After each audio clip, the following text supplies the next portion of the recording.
Hello, hello. We'll do a quick sound check, sound check, sound check. Okay, seems like everything's going all right. Hello and welcome to Kasara's Quiz Corner. I am Kasara. Let's get this pre-show on the road.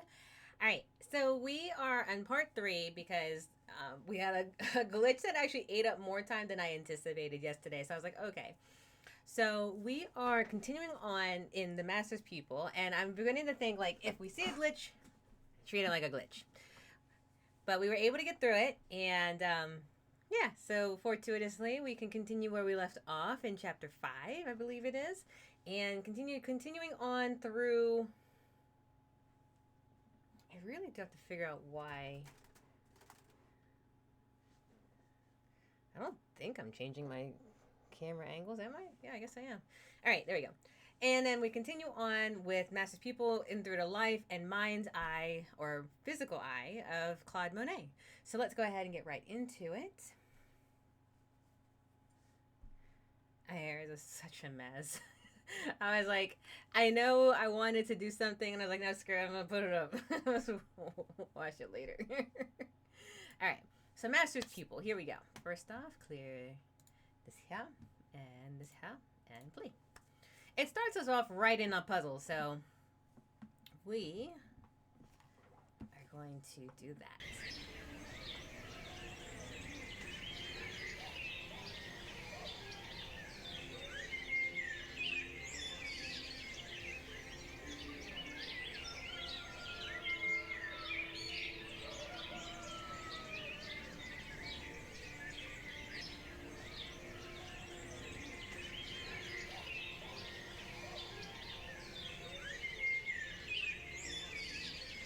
Sorry, I'm trying to figure one thing out, but okay.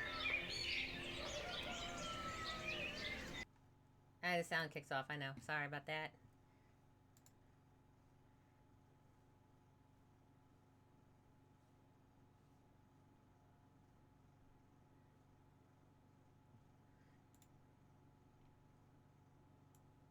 Awesome. Okay. We are all set to go. All right, now I'm good. Now I'm good. All right, back to the game. So we're here at this point. We left off at this point here last time.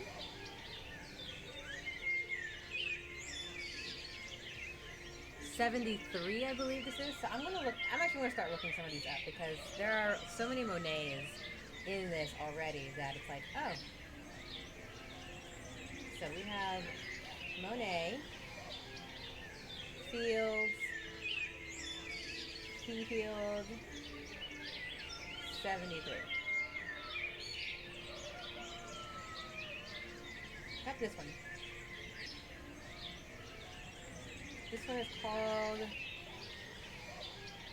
the Poppy Field. Well, that would make sense. That would definitely look like a poppy field to me. Now that I've seen it. There are like 4 poppy fields.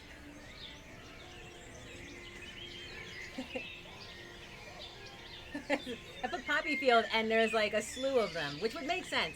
When you're in the impressionist, when you're in impressionism, you basically just are looking at nature for the inspiration to create. So it would make sense that one would use nature, that one would get a lot of nature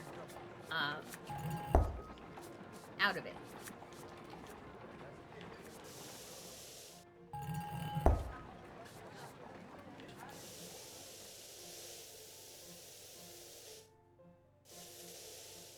Okay, so now we have here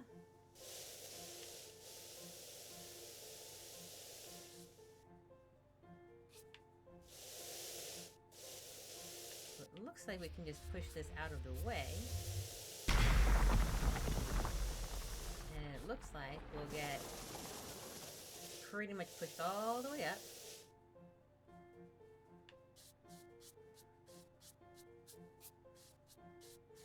But not high enough? Hold on. Oh wait, what am I doing? it's in the same line. Kazara, what are you doing?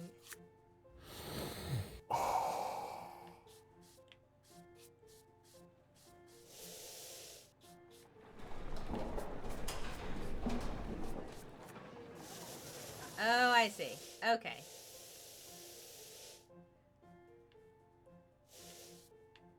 So we come from this side. Oh, I was like, why is this so complicated? I was like, why am I making this complicated? I'm not.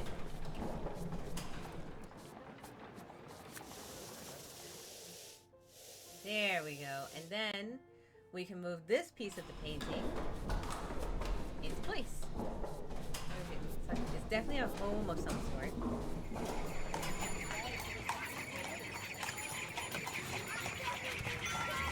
Yep, it's a house. So which particular street? I'm not sure, but we're outside with these quick brush strokes. Once again.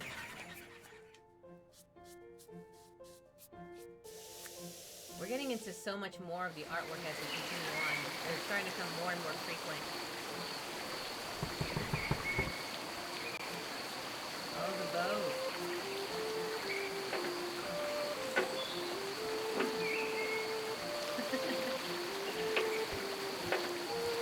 That's cute. Look at that. We take little pieces of the art with us. How adorable.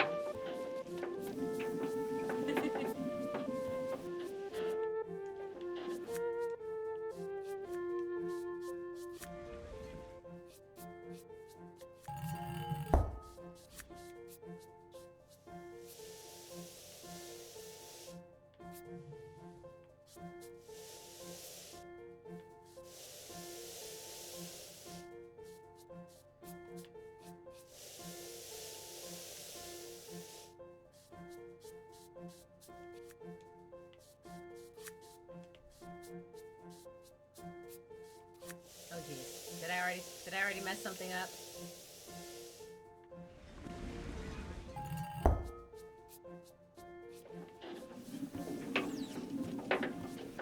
Okay, so we're gonna let this up.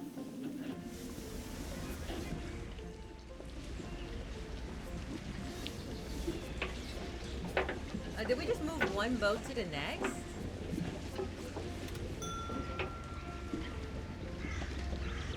So we're in Monet's water paintings in 73 still. So let me see something. So we're gonna look at some of, because like I said, I'm not a Monet scholar. I took classes from some when I went to college. So I wonder if this is just going by years. Is this 75? So Monet art 75.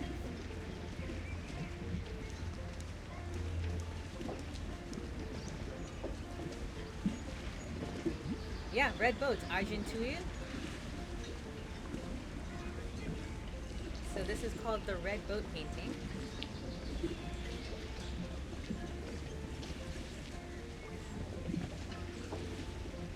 Yeah, so there was a time when he would have like a series of just like the boat studies, it looks like. No, not Edward, Claude. Very different.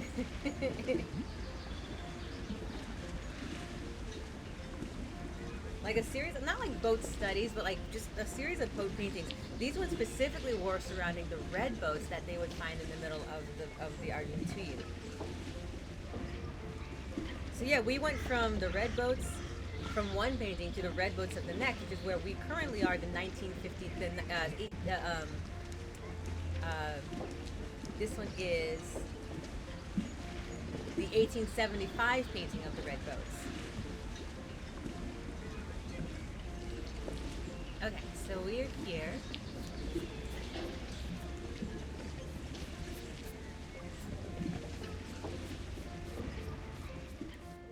They have been quick succession. When did his cataracts take place? Hey, Pedro, welcome in.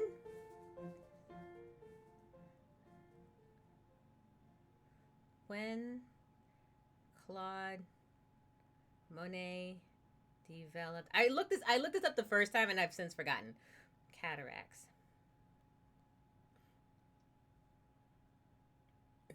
All right. So in the later part of, like, because the Claude Monet died, I believe, 1926, right? So he developed obviously when we get older, that's when the best time to get cataracts are. Best, it's like the worst. It's a terrible way to say it. But that's when he developed cataracts, and it says here 1922 is when he started developing cataracts when he was in his 60s, which would make sense, which means that in 1875, we're not quite there yet. So we have all of these bright color paintings. Here, we're at the red boat paintings. We have all of these bright color paintings coming into play. And I don't know what you guys feel about the red boats. I actually like this one a little bit. I like the red boat paintings. I don't like his beach ones as much. His later beach ones, as you can tell, like when it started becoming more toward like the industrial side of things in the early 1900s and so on, they're okay. But early Impressionist Monet, when you still had the vividness and the colors and brightness and stuff like that. And I understand that like the cataracts obviously took away from that and whatnot, and he still tried to maintain what he could as he continued to deteriorate. But I mean, I can still see color, so it's nice to know. Like at the beginning, I like the impressions that I get, so to speak, no pun intended, from the early works of Monet. I mean, like everyone likes the water lilies, but you know, stuff like that. So it does seem like we might be moving a little backwards. Ooh, interesting. Okay, so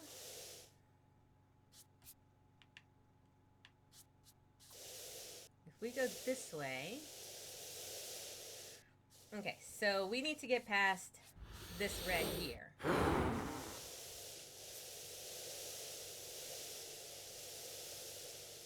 Okay.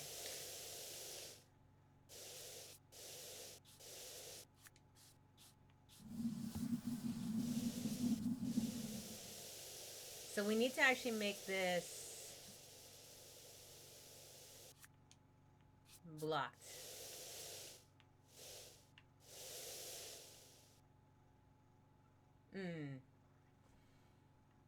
We have troubles. If I go through that now, I won't be able to.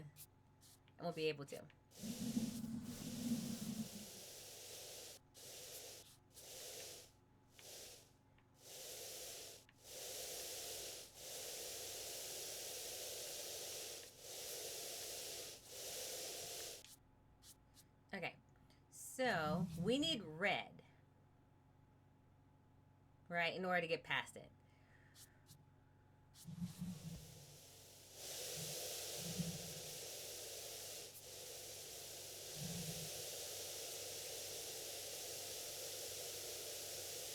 So here's the problem we have. So we can block the blue, and we'll get the red, but we'll hit the next color that comes to it. So even if I move that yellow up there, doesn't matter if it's gonna turn me white again.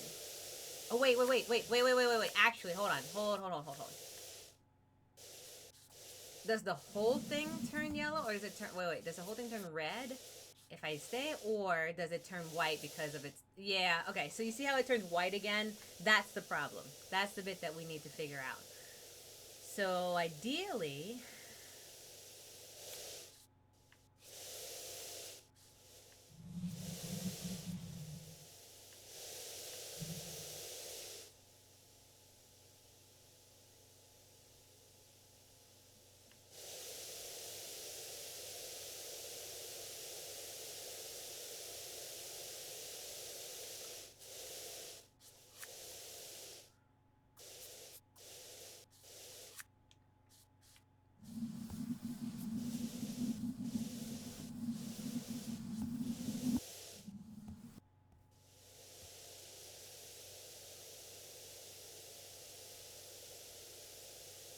like that. What if ideally we just blocked it like that?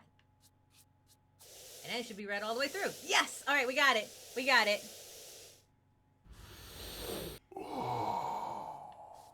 I like how the artist, the narrator, seems to be smelling the paint off of me.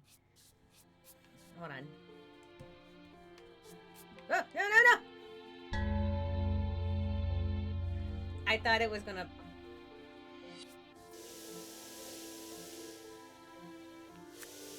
This is fine. I got it. We're fine.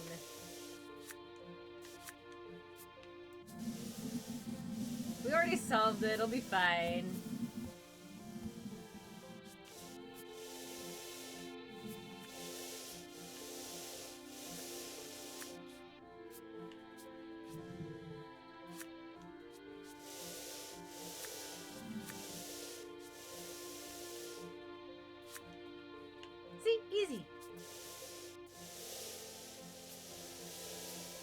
I just need to make it to the next painting, and I'll get the checkpoint.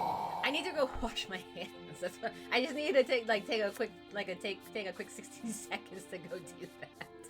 I thought it was gonna go like block me.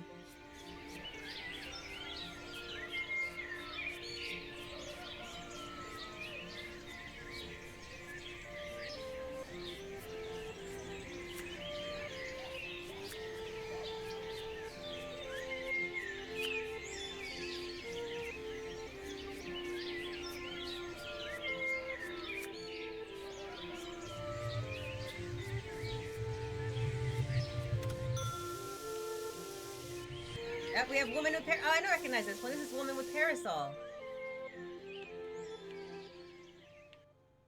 Yeah, I think this is I don't remember what year this is, but I remember it being the late 1870s.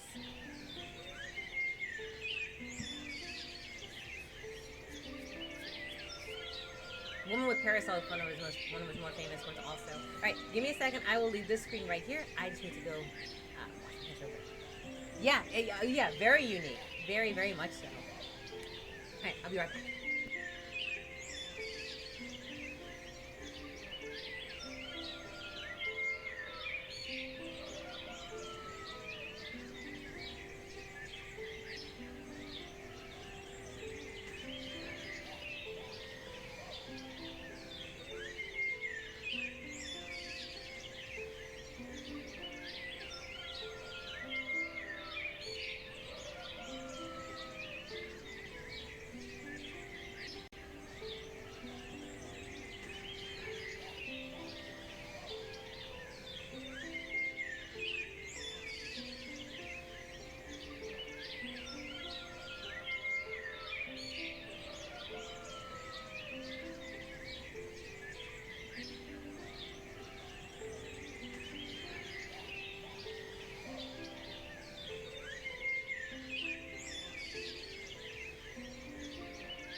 Okay, I returned.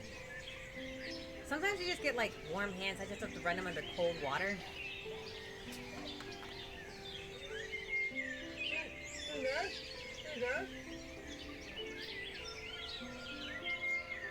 This is like, I know people sometimes have like views on Impressionism and Neo-Impressionism, which is fine. I could stare at this painting all day. I could. Everything about it is just in motion, to me. The winds are swirling in motion. Everything is just live in the moment of it. And that's what I do. I can appreciate it. I can't appreciate all of it, but I can definitely appreciate one like this one. I feel, in addition to obviously like the outside and whatnot, you know, the the farmhand that's in the background. I will say, I don't know if you can, I don't have a mouse. This tree right here in the foreground, I don't know. I just like this tree. I just like this tree. Like this. There you go. I like this tree. I like this tree a lot. And this tree. I like these two trees. Of the whole composition, I like the trees. I like the trees. I know it's not very artsy to say, but of the whole composition, I like the trees.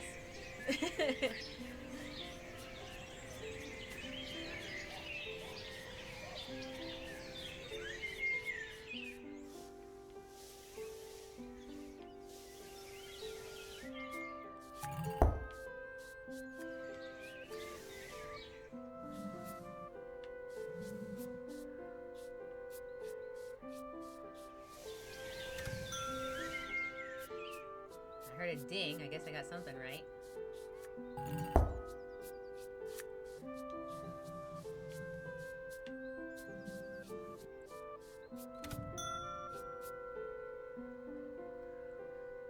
what's this one? I've never seen this one before.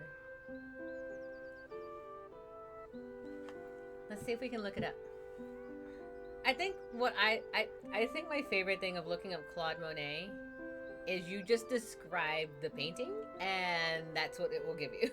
So Claude Monet, Winter Red.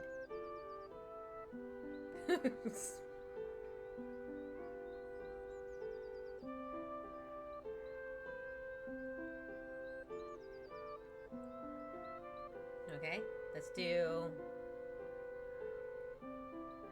Winter Town.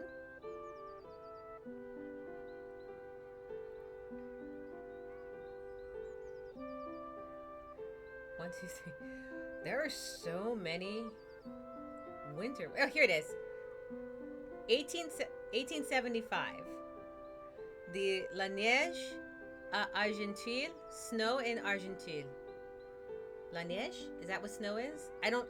Despite what anyone says, I actually don't speak French. I can sing it, and that's it. I can like pronounce it, look it, read it, but I have to like have a dictionary to understand it. So this is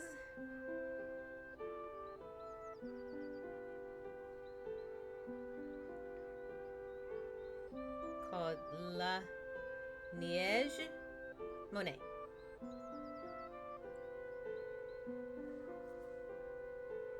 And even that has like 3 other artworks associated with it. Yes, this is the La Neige Argent de oh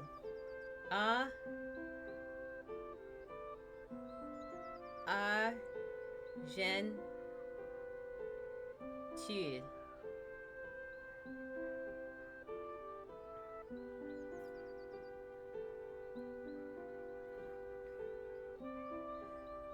It gave me all the red boat paintings that we got through in Wikipedia. Did Monet live in the Argenteuil? Okay, so Claude Monet and his family lived in Argenteuil outside Paris from 1871 to 1878. So all of this stuff between this time around, depicting his 5 or 6-year-old son Jean playing with his wife Camille and all them and whatnot in the door of their vine-covered house. So all of these Argenteuil,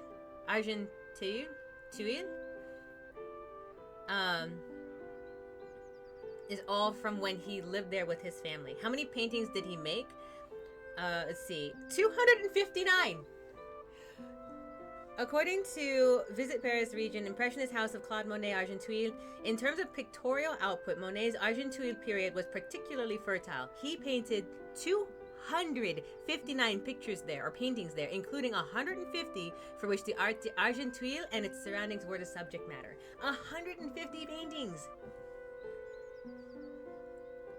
From 71 to, what did I say? 71 to 78.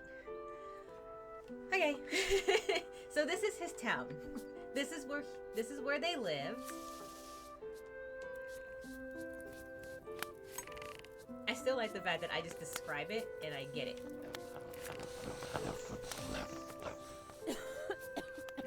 The muttering caterpillar. Wait, why did I go up that way?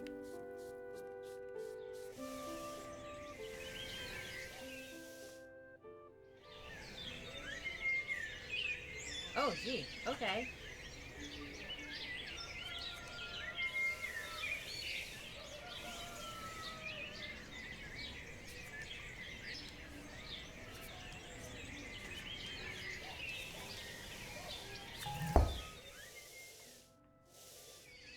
All right.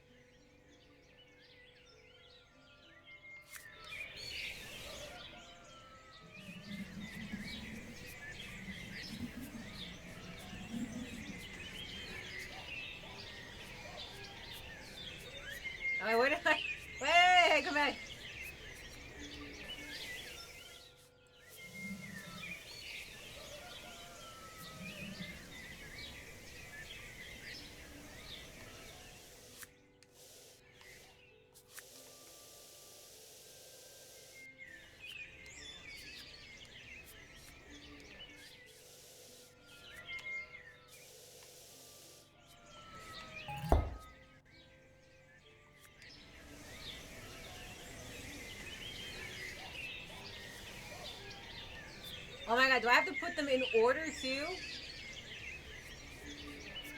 Okay, hold on. I have to, hold on. So this painting here, which we're going to find out more about in a little bit, I also have to put in its correct spot. Okay, so I got that one right.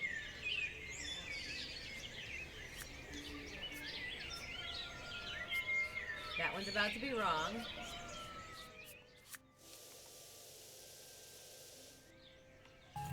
Okay.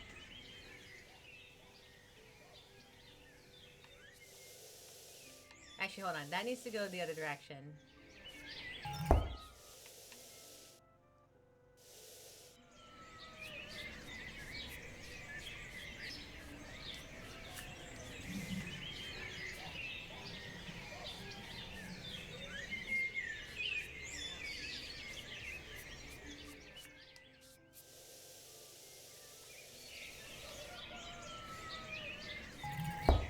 Okay, there we go.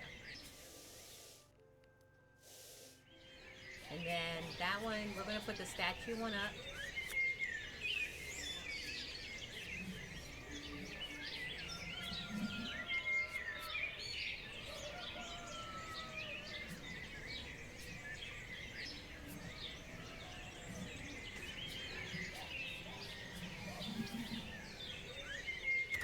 Alright, we got it. Alright, the next one that we need to put up, both need to go in the opposite direction. So that one needs to go away. That one right there.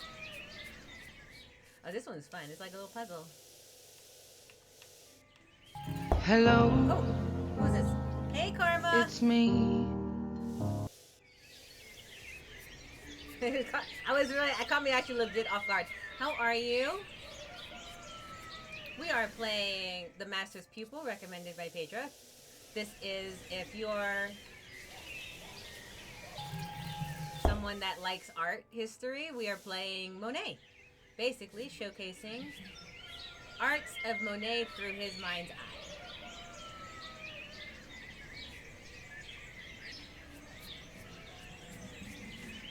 Still alive? Sometimes it's what we can hope for. Come on, you can do it. I believe in you. Okay, fine. Maybe you need some assistance.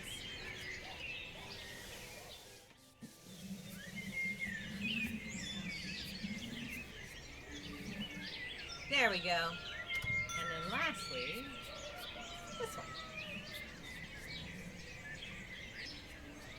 Oops.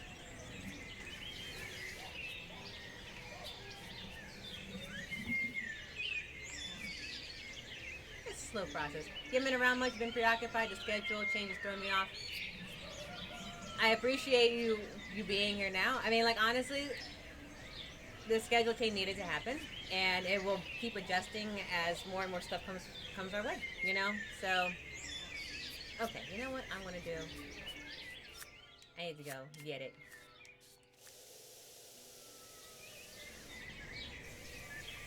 Alright, let's go get push. Oh. It was a good idea in my head.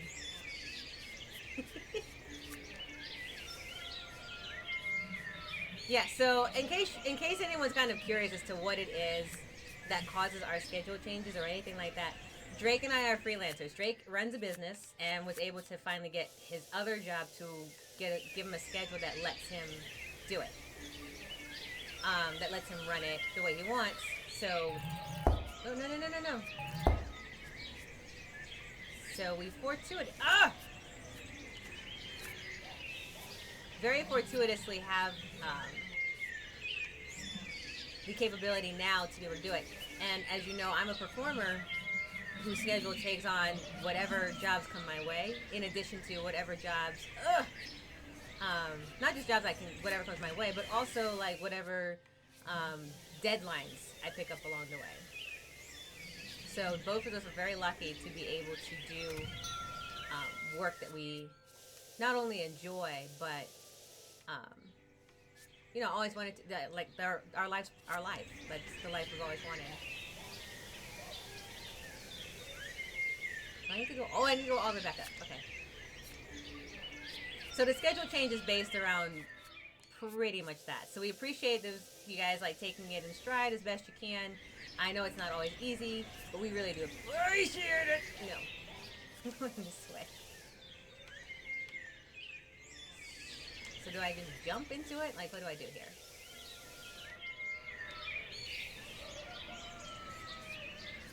Come on, work with me here. As for myself, I have some big news that I'm very excited for, so I look forward to telling you all about it tomorrow. Oh, come on. Oh, wait, I need the thing to go up. That's why I was like, wait, why isn't this working? That's why.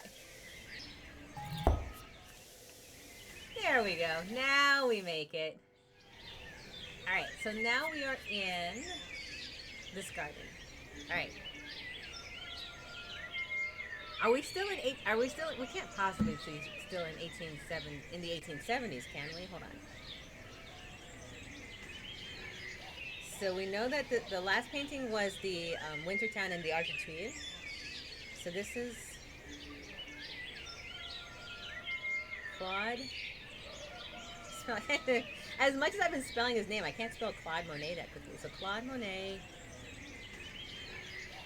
statue garden.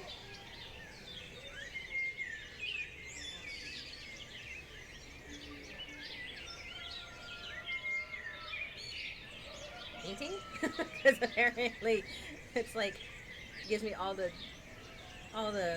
not paintings. Oh, here it is. This is the Claude Monet view of the Tuileries garden.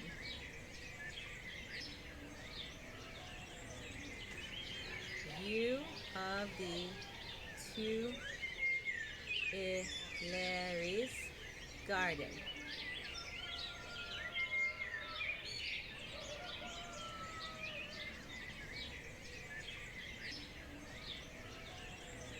Okay, yeah, this is the one. So that's what it's called, Claude Monet's view of the Tuileries garden.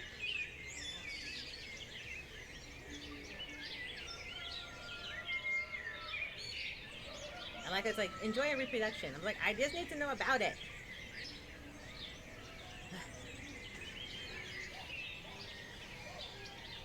So, apparently what I'm going to get is shopping instead of actual, like...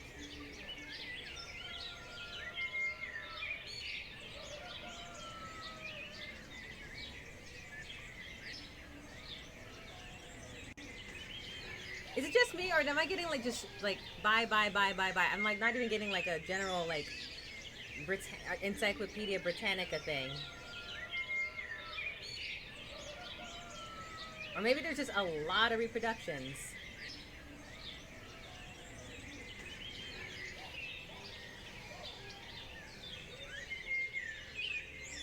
I don't know this painting, so I wanted to know a little more about it. So that's what I was trying to look up, but apparently I'm just going to get a whole lot of, do you want to buy?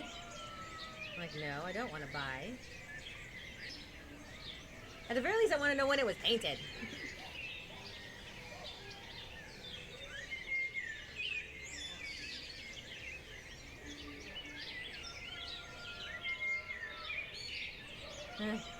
We'll find it another day. Alright, I had alarms set off and everything. I had all my stuff organized for night, but a bunch of stuff has been rescheduled or canceled on me in the past few weeks. Now I'm all mixed up. Gotcha. I'm sorry that you're going through that. I know that scheduling can be kind of a rough patch, especially if you're very strict about it, which I am flexible strict. So I'm like, I'll keep my schedule, but I will adjust it as necessary, as it benefits me or Drake. Like, for example, like switching from Saturday to Sunday, absolutely had to happen. And if it didn't, I would have missed out on an opportunity that I was able to fortuitously get today. So, no regrets.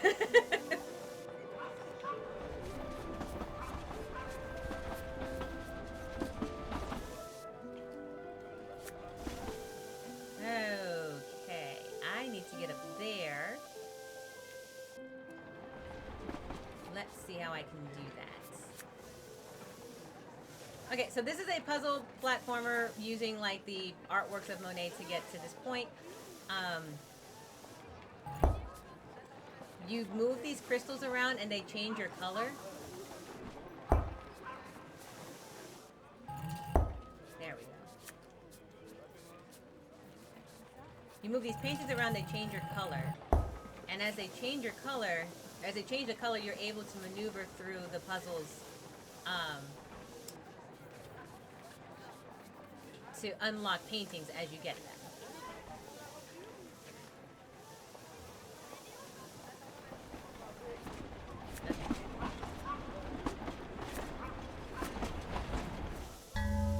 And I touched the crystal. My bad. Okay, here we go. Starting again.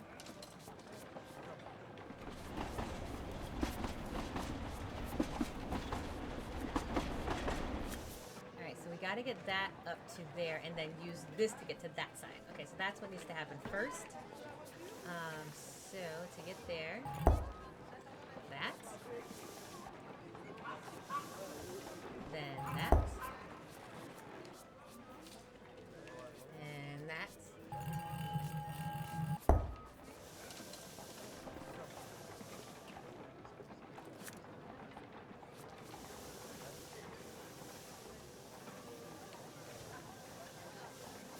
And that.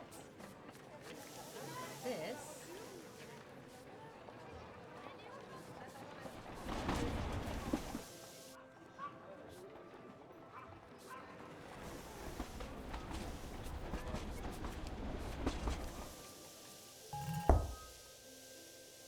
Cool. The question now is how to get down. Pedro, I'm stuck. It was a really nice plan for 2 seconds, and then it wasn't. Okay. Oh no, it stopped my whole thing. It's not that I'm strict. I'm usually so out of it, I'm totally dependent on this alarm reminders to remember to do anything. It's part of why I'm so usually bad at catching sequential streams of the playthrough. But I've been focusing more on streamers with consistent schedules once I realized they had them. I'm just using alarms to set me off. I'm just using alarms to remind me when the streams start. Gotcha, okay. Gotcha. No, it wasn't another bug. I was just stuck. The plan was to do what I did and then realize that I had no follow-up plan. You know, this is not what I thought a game about paintings was going to be like. Yeah, so this one is designed to kind of like puzzle walk through Claude Monet, and I actually enjoy it.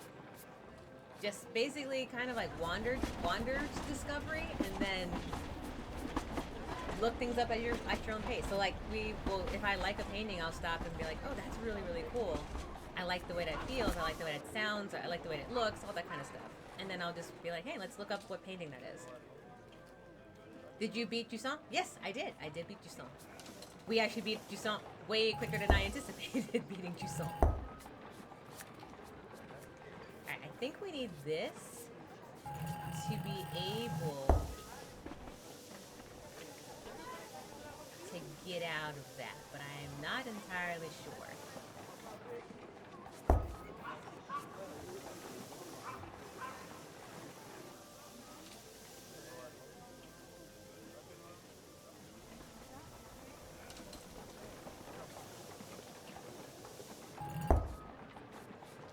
So what was all the water? It was inside the water was inside the... Oh, I know what I need to do. The water was... Remember we went to go find those ballasts? And we found the creature. We found the ballast, and they took us all the way up to the top. And I'm not entirely sure how to explain the rest of it. It took us to the top of the ballast took us the whole rest of the way to the top, and it was freezing. Apparently all the ballasts, if I understand correctly, which to be perfectly honest, you may have to watch the VOD to tell me if my interpretation is correct. Something had put the whole thing out of whack. Something went wrong at the top of the whole thing and put the whole cycle out of whack. And the ballasts were all frozen. And then we restarted the system, so to speak. And this is probably the this way to describe it. It was far more atmospheric. When we restarted the system after climbing up to the top of a pillar, and when we did that, the ice melted, the grass started to grow, and all the ballast went back up to what looked like the moon, and rain started to fall. So I'm guessing it was, if I had to make this unfortunate guess, because we didn't actually find all the letters. We did manage to find the last of the Bianca letters, how they were going to hunt the ballast, and I guess that failed. But our little squishy is a little baby ballast, right? The one that was on our shoulders, and they were leading us to the last ballast. And when we found them, they took us up. We restarted the system. The ballast all came back to life, full of life, vim, vigor, and water. It started raining. Water came back. I'm not gonna lie, I'm not entirely sure how to interpret the ending. That is about as play-by-play as I can get it from memory. It only took us an hour to finish, actually, and then we played something else. So not this video, but 3 videos ago, if you want to watch the VOD for that one, you can see how it ended. It was much more pretty than the way I'm describing it. I'm just not entirely sure what it means, or if it has any meaning at all. It might just be one of those games that's like, interpret away at your own convenience. I still don't know how long it's been since there was humanity. I still don't know when things happen. That could fly through space, but also get frozen. Yes. Yes. Yes. Well, when I say not space, but just flew up. High. You know how like when you get to the top of like a mountain, it's cold?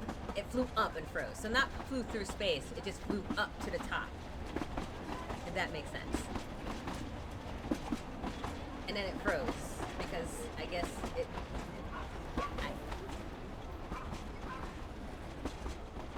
I can't even begin to tell you.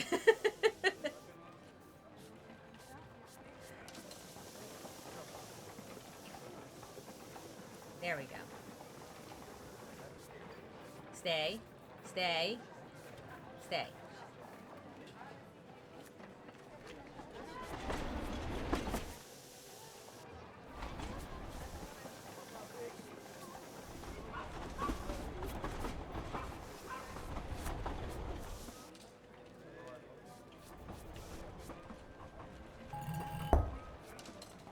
Okay, that's what was supposed to happen, Pedra. That's what was supposed to happen. It didn't.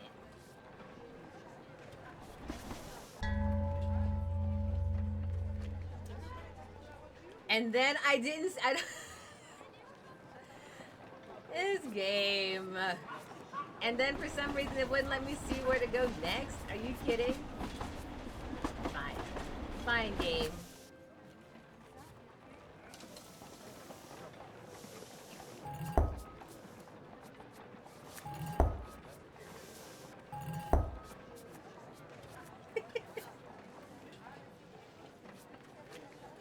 Oh wait, no, actually, no. I was right. I don't know why the game did that. So all the people in the letters just died of thirst long before the story started. I don't know. I saw no corpses, so who knows? Yeah, I really wish I could answer that as a logical statement, but I have no idea.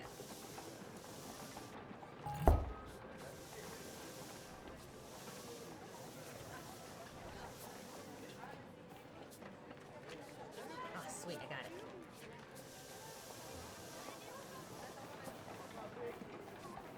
Okay, before we do that then...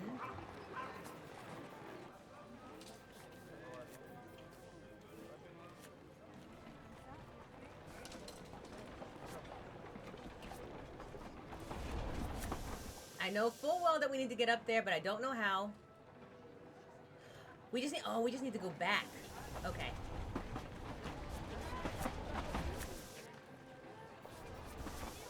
Ah! No! I should have stopped and gone back the other way. Okay. All right, we got this.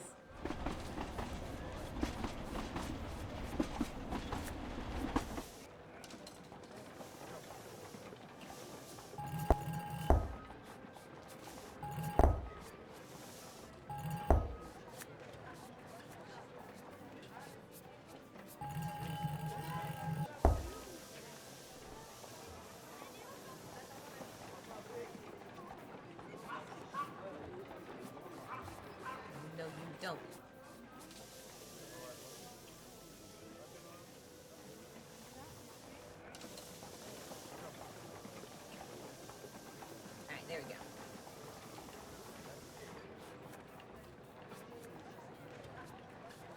Come on, really? Stay.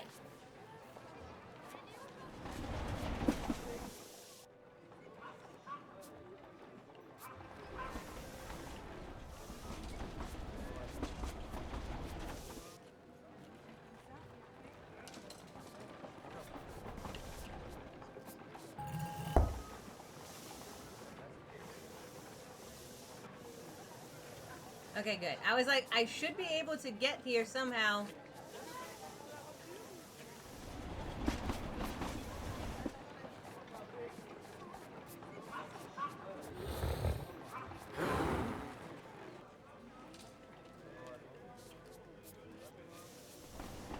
No, for Pete's sake.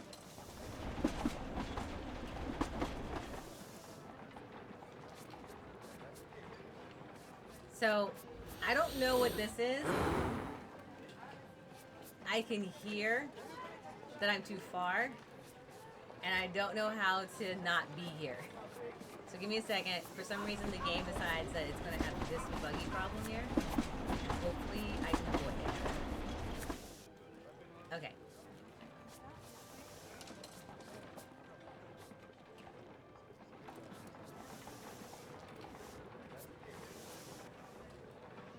Okay, so now I'm down here.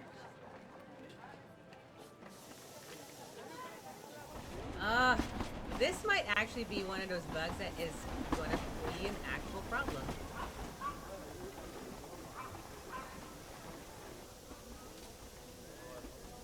Okay, let me read this real quick. Man, I'm just contrasting that with how Primordia plays out and how that game kind of gets all post-apocalyptic tragedy out of the way early on, so the ending isn't brought down by only then learning how bad things actually are. Still sad, Primordia never got a script. Heck, it never even got its proper ending because the development was cut short. Oh, really? Yeah, this wasn't... Yeah, it's not... I don't even think this was actually supposed to be post-apocalyptic sad. I don't even think that there's badness. I actually think that I would probably say, based on the way that things were going, it is about as up to interpretation of a game as it can get. Hold on. This here is probably going to be the most bothersome of the whole thing. So if I get distracted while I'm doing this conversation, apologies. I don't know why the game is doing this. Sorry, Phaedra. I may have to Google it just because I solved it. I just may have to Google it because I don't know what this is. And if I have to go all the way back to the beginning of the chapter to get it, that would suck. You hate it when basic facts of a story is left up to interpretation. I don't actually mind it if it's done a certain way. So I think in this case, Toussaint is, for me, up to interpretation because to me the imagination is so wonderful. The fact that we get are clear. We have to climb from the bottom level, whatever that bottom level is. Clearly, it's obviously the bottom level of what seems to be like an ocean. No, I don't think it's the Mariana Trench. But it is low, it is bottom enough where we have to deal with ocean level stuff. We had ships, we had coral, right? Those are undisputable facts that we saw inside the artwork of the game. After that, all we saw next was just people trying to live, and it sounded like as we got further and further up that people were coming down and down and down, meaning that there was possibility that the water level was disappearing just based off of like the way, one, how water works, and two, that everyone was calling them the higher, was coming down from the high up, right? So coming down, coming down, coming down, coming down. The higher up we got, the more stuff we got. People were not so much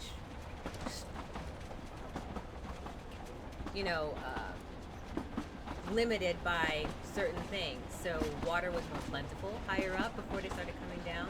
We started seeing grass, wind, all that kind of stuff. So what we're left with is not so much interpretation, because I don't even think we're supposed to interpret anything. We are left with what I feel like is create your own story. You're given prompts. We are given lots of prompts. And we're given lots of little details. Kind of like how I need to catch up on like my story a day. I'm given lots of prompts, right? I get like little details like that, and I build the story out of it. Your story could be totally different than my story, just based on the prompt that's given, right? The same way that no D&D group ever plays the same way twice. So, to me, and this could be totally off the wall, but to me, Jusant plays like that. Everyone will feel differently about whatever's happening in the story. You get prompts, and then your imagination can go as it pleases. That's what I get. So it's not so much that I think it's hate, basic facts, leftover interpretation, as much as you're allowed to create it in your way. Build your own story based on the prompt that's given. All right, I am going to... this is going to suck. All right, we're going to start this chapter again and see if that solves it. Because I am not making the same mistake last time, Pager, like we did, which was to sit for 40 minutes in a glitch. I was like, I solved that puzzle. I solved it. I did. I am not sitting in a glitch.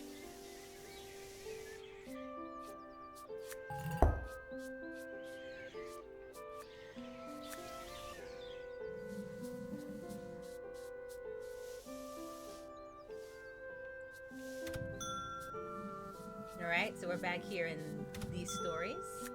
So this is the winter town in the Anduil, which we said last time was where Claude Monet took his wife to live between 1870 and 1871 and 1878. Paige was like, okay, I'm sorry, Paige, I know. But if it turns out that that will solve it, then I'll take it, because we're not doing that again. And I can solve this faster because I know what I'm supposed to do.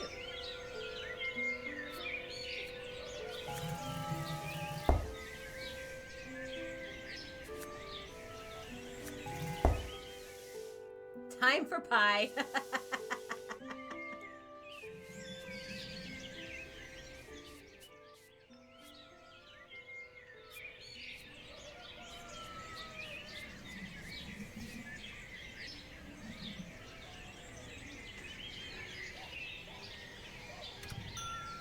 Excellent.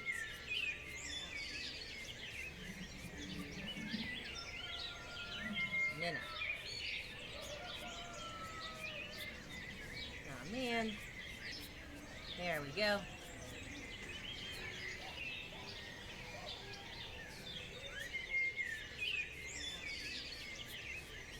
I mean, this was going to take me less time, but still simultaneously more time. So there's that. No! Actually, Pedro Pie sounds really good right now.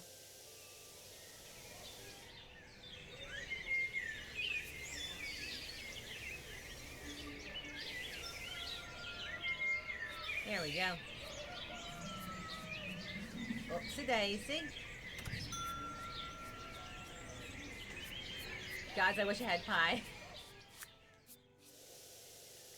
So I just got cast in Sweeney Todd, and so pie is, feels a little different. I was sitting there thinking of like Act 2, or gods, that's good, that is exciting, after like everyone starts eating the, you know, bit of priest pie kind of thing. And yes, I do mean the, straight up, the,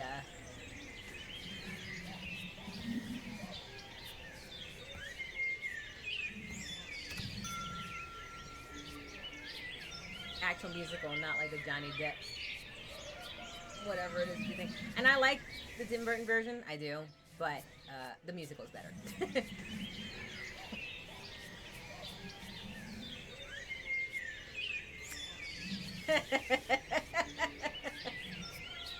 Come on, you can do it. You can do it.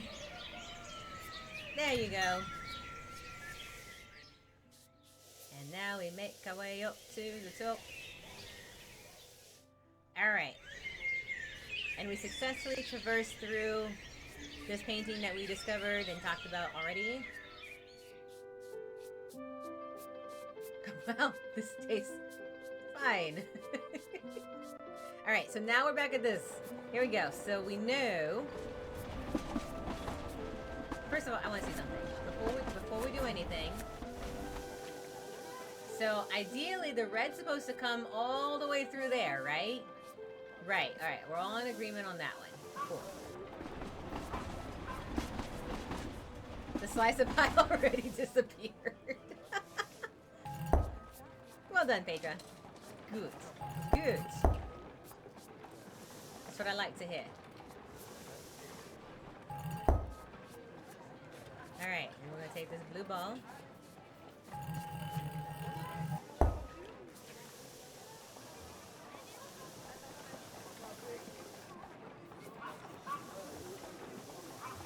I hate physics. No, I don't. No, please, I beg you.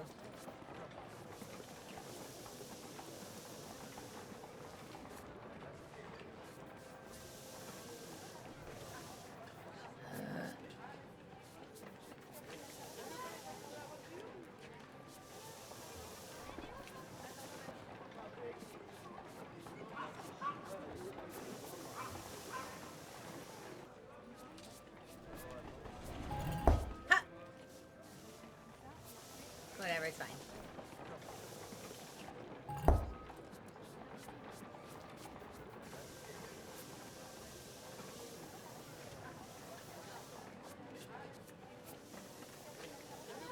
Okay.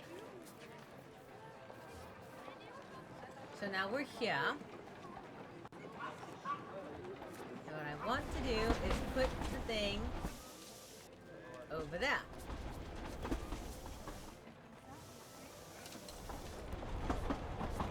Now it's there.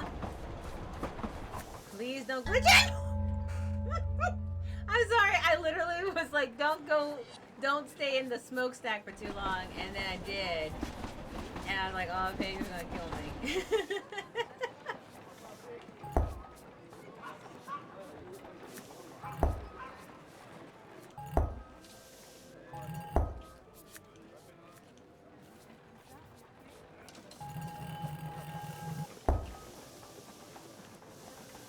Alright, there you go. That's what I get.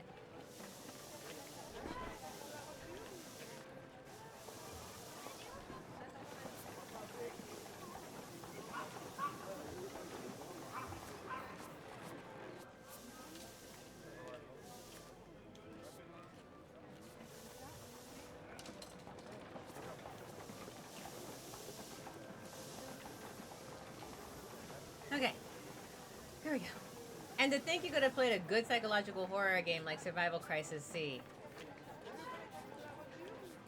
I will determine what is good in psych horror. I was like, I might not like Survival Crisis C. There's a very good possibility that there's a very good possibility that that is also something that could happen.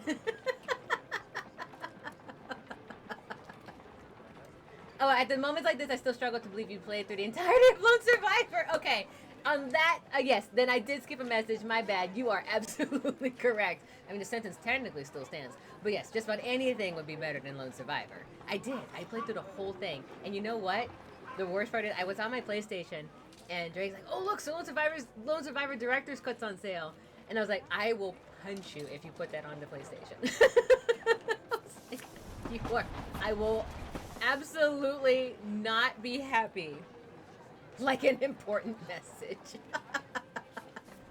It does give context for that sentence, yes. Ha! Oh, no, no! Okay. Ha! Pedro, we fixed it! Alright. So, now, since we don't want to hit that thing, we'll do this.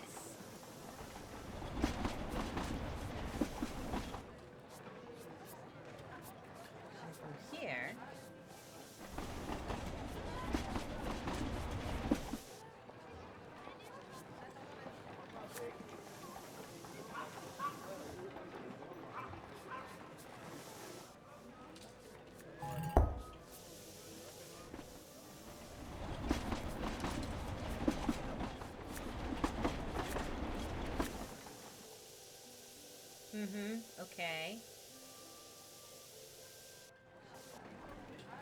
So that's how we get there.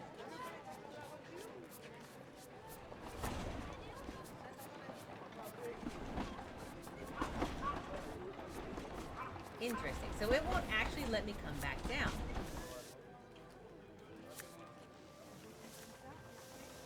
Huh, okay.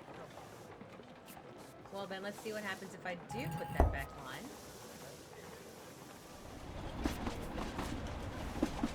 There we go.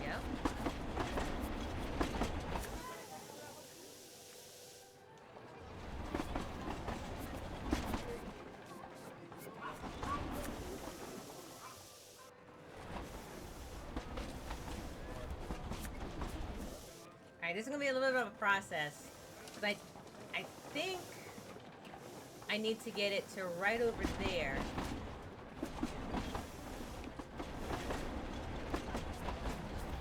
There we go. Okay, there it is. I was like, I think I need to get it to here. And then I can turn red.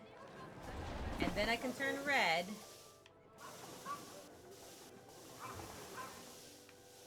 There we go. Got it. I was just going to push it back the other way, but didn't need to. Alright, so now we're at the 1877 train station sequence. Like, I don't think I'm being presumptuous by implying it's not the best game when I remember yourself explaining a great deal of disappointment and exhaustion with it. No, no, you're fine. I missed the important message, and so yeah. I mean, technically speaking, I could still assume that Survival Crisis C is 100% not to my taste. However, in the context of Lone Survivor, it will 100% be better regardless. It was a yeah, it was a choo-choo all along. I like this one. I like the blue. I like the blue. I do like the blue. Actually, I guess I never asked. I guess you don't have to tell me if you don't want to, but like, do you like art history in any way, shape, or form?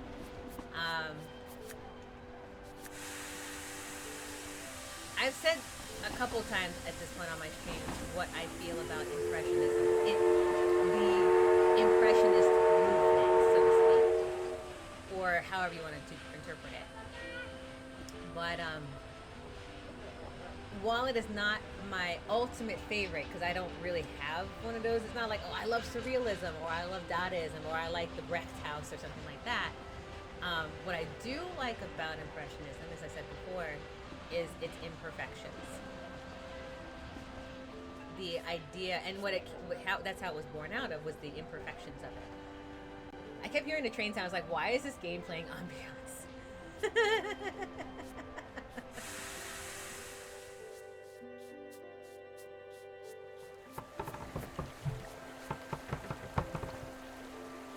Wallachio, hello, welcome in. We are playing The Master's Pupil. It is a puzzle platformer game through the eyes of Claude Monet and his artworks. Not all his artworks, because he painted a lot, but a good portion of them, especially, I believe, I couldn't remember, I feel like we started in like the 1920s and then moved backwards. So I believe we're moving through his bout with cataracts at the end of his life and then coming back, but I'm not entirely sure. We are currently in the, I believe this is the 1870s, when Claude Monet was pretty much what considered, historically speaking, at his relative peak, however it is if you wanted to interpret it. This particular painting here of the train station at which I don't know, is taken in 1877. As you can tell, the hues and blues. What's so interesting about Monet is, not at this time, but later in his life, close to in his 60s, about 1920 or so, when he started to get cataracts and going blind and losing the color rods in his head, or in his eyes, started to still continue painting and trying to adapt the Impressionist style through that, since Impressionism was all about the Impressionists, and what is your impression of a situation outside, kind of thing. I went through a period of being super into art history when I tried to go to college. Later I accepted that virtually all high art is that, what he said, and the past half century is mostly money laundering scheme. The game is really drowning out your voice.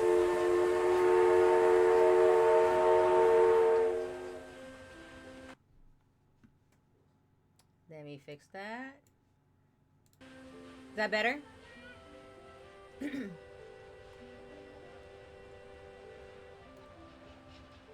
said, "Is that better?" and then stop talking. Like that. Like that helps. It's like, can you hear my silence more?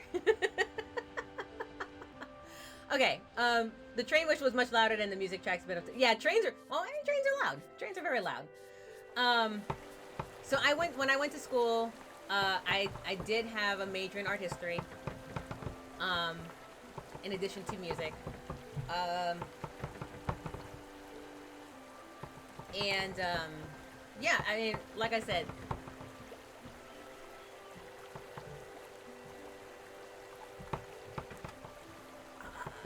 there is an air of. I like this one. Okay,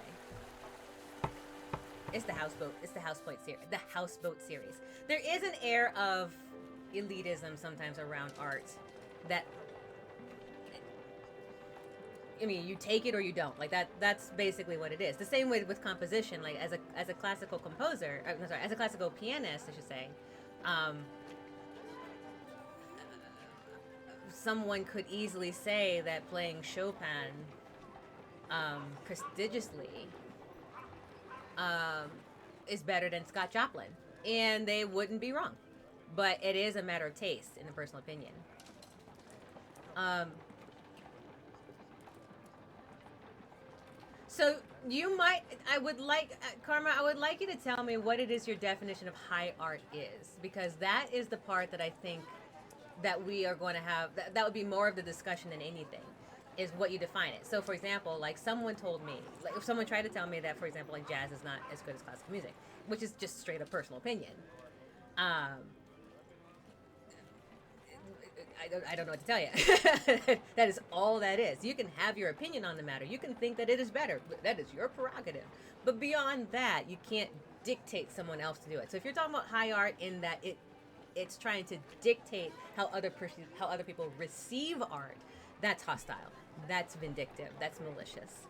But if it's art as an opinion based off of whatever it is that you have, and you don't take it in stride, then yeah, and then high art is high art. It's you either like it or you don't.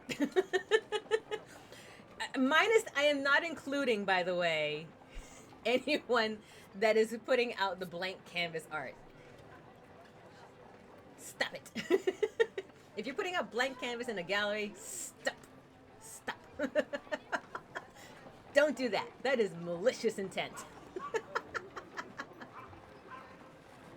I think of high art as that it maintains a pretense of aspiring to philosophical significance.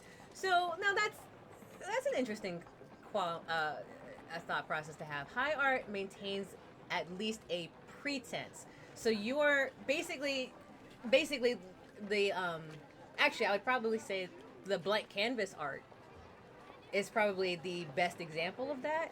I am assuming, because all artists, and including myself, as not just as a performer, but also someone who composes, um, we all put forth philosophical significance. That is part of the creation process. We have to. If we don't, it's hard to call it our own sometimes. So like if I compose a piano piece, like for example, I wrote, if you hear the follow music or the subscribe music, I wrote that. It has its own reason for existing, which is its philosophical significance, right? So the pretense is what I'm curious about. Where did you draw the line on that one? All right, we continue with the puzzles. Is that a bear? Because I want it to be a bear. I want it to be a bear very much.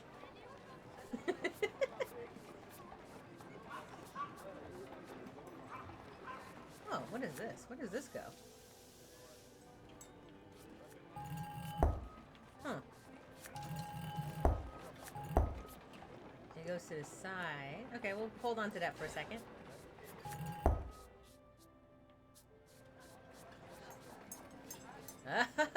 Oh, interesting.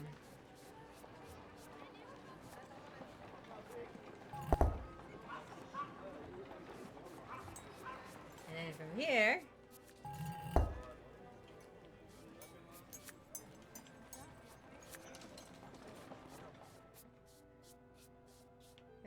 want to... I want to go there. Hold on. Hood.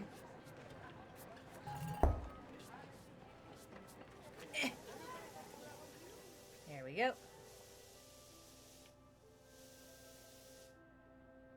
Uh-huh. Okay. Instead, we'll go up. Let's go up instead. No? Please be a bear. Okay. Karma says, yeah, I'm sorry, but the deliberate... Hold on. I'm going to read it over here. Yeah, I'm sorry, but the deliberate physical harms inflicted upon the audience of Tilted Arc were not matters of opinion. They were material facts. Before I finish reading, I'm going to double check what Tilted Arc, because I think I know what you're talking about, but nope, that's not... No, don't put that there.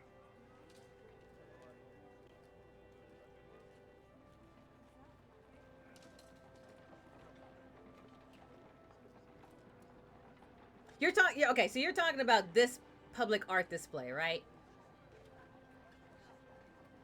In the 80s?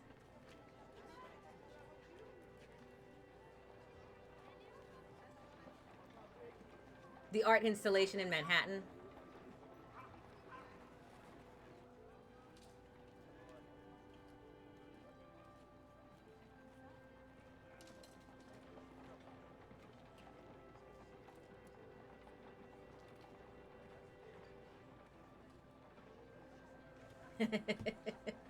Okay. I'm assuming that's the one you're talking about. If you don't know the Tilted Arc, it's an infamous art installation. I believe Manhattan, it says here. Yeah, a public art installation displayed in the fully federal parcels in Manhattan from 81 to 89. 120-foot, 12-foot high solid unfinished plate of rust-colored. Yeah, exactly. Karma says, I am talking about the giant steel wall built across the entrance of Federal Plaza in order to block all the windows and make it more difficult to enter the building. Okay, so I wanted to clarify to make sure that was the one he's talking about. So I'm going to go back and read his other comment real quick. So he said, yeah, I'm sorry, but the deliberate physical harms inflicted upon the audience of Tilted Arc were not a matter of opinion. They were material facts. It was a very, very ugly piece of junk, right? You can type in Tilted Arc art if you want, but it's one of those like well-known, infamously controversial pieces of installation, even more so than ones that currently exist now. All right, the sort of Karma continues, the sort of attitude that it's all an intellectual... I cracked my phone, so it's hard to read. The sort of attitude that it's all an intellectual exercise and objections are merely matters of personal taste, attempting censorship is exactly dangerous to mistaken attitude that was taken advantage of to exploit people and do them harm. Okay, so that part, yes. Yes. For Tilted Arc, 100% yes. There are arts that exist specifically to do harm to the general public trust and the general public taste and the general public mood. To me, like when someone puts, to me that comes into like the same realm as the blank art that comes out. People just put a blank art and say this is art installation, or this is a banana, I put this here as my art installation, or something like that, and try to force people to see something that's not necessarily there. It is a very dangerous line to cross, in my opinion, and I will continue in just a moment, Karma. It is a very dangerous line to cross, and it is a very important discussion to have openly about the fact that it's not just opinions are still allowed to be had, but there can be some semblance of limits to it. I don't like censorship. I certainly do not. However, or canceling if one calls for it. But it does have to be discussed, kind of thing, as like all of that entails. Okay. So he continues, or sorry, Karma continues. It's not okay to hurt people and then hide behind the label of art, and it's not okay to pretend the harm done is part of the artistic expression. I'm talking about the giant steel wall built across to make it more difficult into building. Okay, continuing. The number of supposedly legitimate art intellectuals that defended Tilted Arc at the time, and even to this day, is horrifying. Richard Serra is a real-life version of a cartoonish supervillain who considers their evil schemes to be performance art. Mm-hmm. It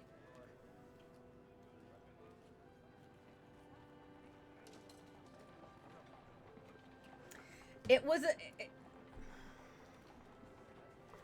it was a site that for those of you that don't know, it was an art piece that many considered to be harmful. It's not just karma. It's not. During that time, it was about as controversial a an arts installation you can get. I am trying. I am trying.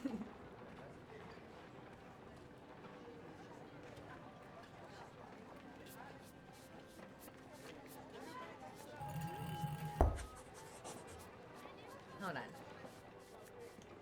Some people even saying that it held the space. People calling it held the space hostage. That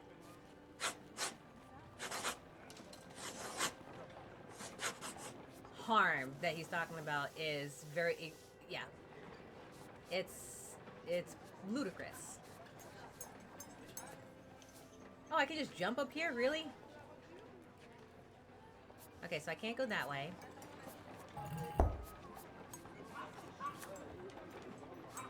Maybe if I'm jumping really fast. Yeah.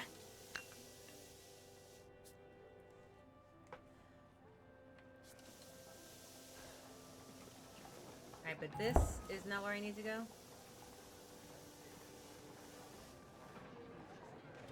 Okay, okay. And move that, move that, move that, move that.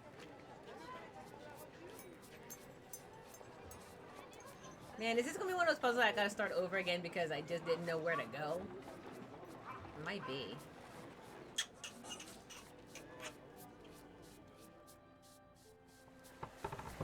I don't even know where to restart the whole thing at.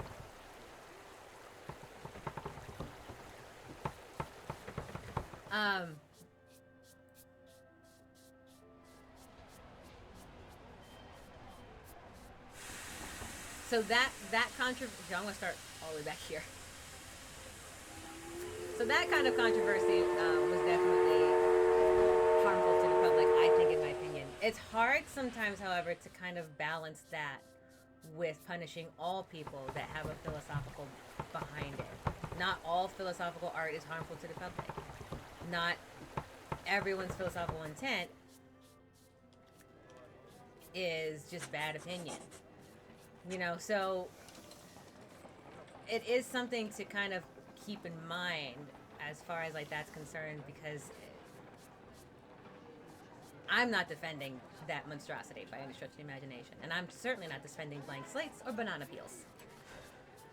But for the rest, who are legitimately trying to express a world that they see,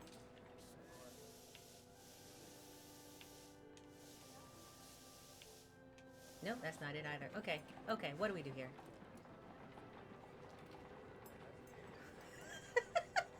Late minimalism in general was high art equivalent of an MFT scam. I won't go that far, but it was definitely something where I was like, are you sure? I won't go that far, but I would definitely be like, are you sure you really want to be saying that's art? Are you sure? Are you certain?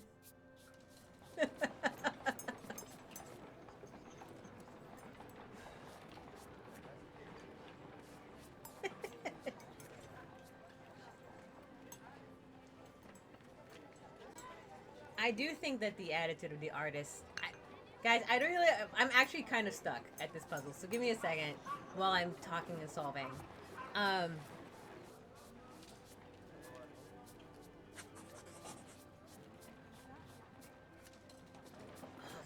I'm gonna be miffed if I have to start this whole chapter again, because I don't want to start the whole chapter again. What is this?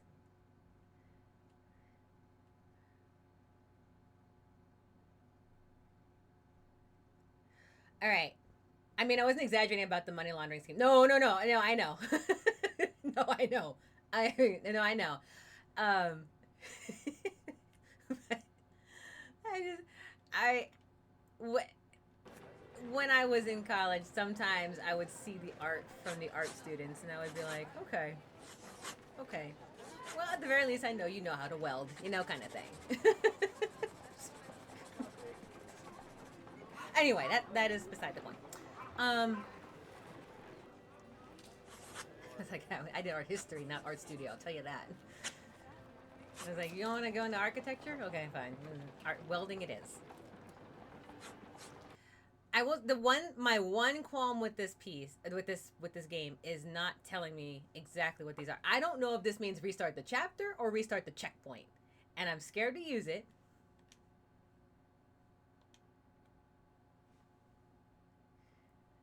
But I kind of want to just restart the checkpoint, and I'm hoping that's what it is. Because I have to. Yeah, here we go. Please restart the checkpoint. Please restart the checkpoint. Ah, it starts the checkpoint. Okay, good. All right, we learn. Okay, so I want to see if that can travel farther. That's my goal here, is to see if I can get it to travel more. So I want it to travel somewhere. I want this to move out the way.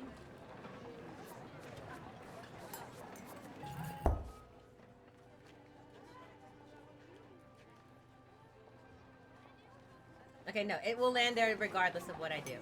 I then need this to go here. Oh, wait. Let's do this.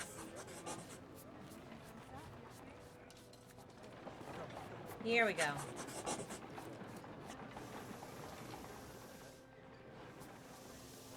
Now, we do that.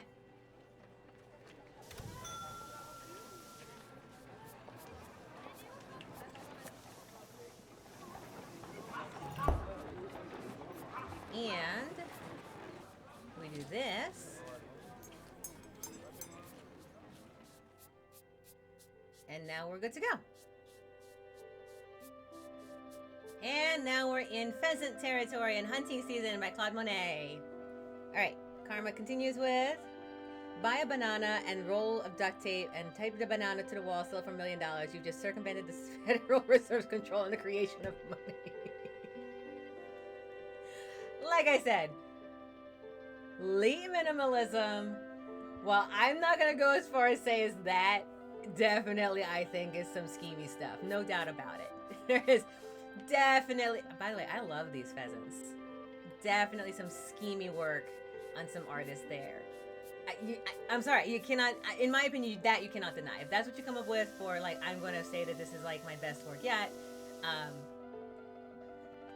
I know this next part might sound like a matter of opinion, and it might go against, it's like the opinions go. But if I can do it, probably not.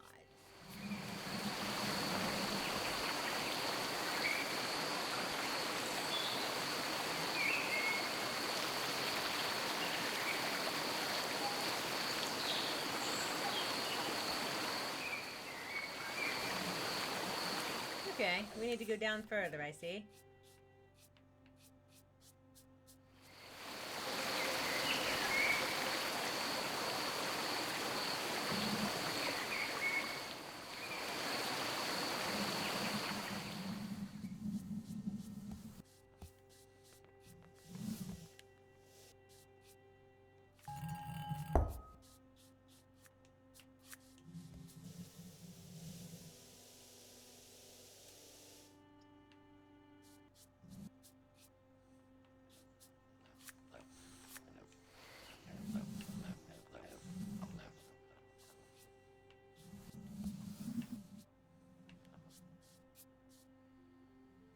And then we'll push it into place.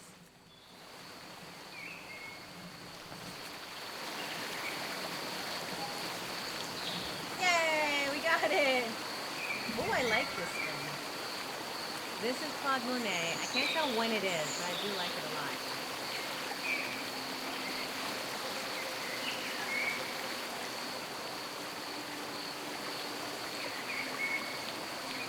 Just for anyone that wasn't here, I know Pedro's now heard this speak like 3 times. I like Impressionist painting like this one because if you don't know the Impressionist movement or the Impressionist ideal or whatever it is you want to call it, when Claude Monet and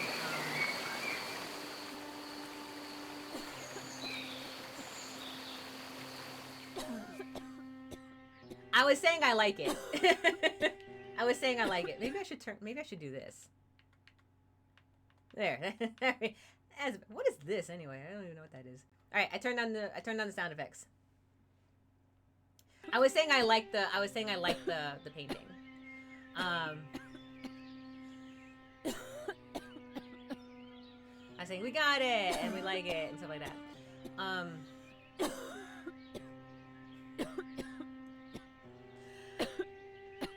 I like the idea of the Impressionism's ideologies.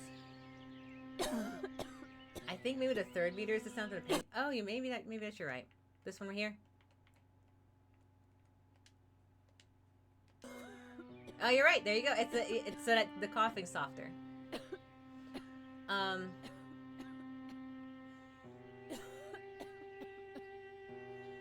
like Impressionism because of when it was created. It was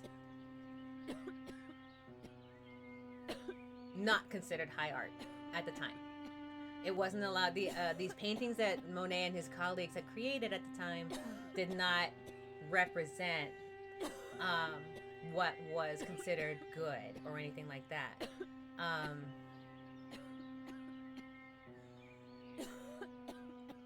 And let's see if it turned on the water. It turned on the water significantly, didn't it? Yeah, you're right.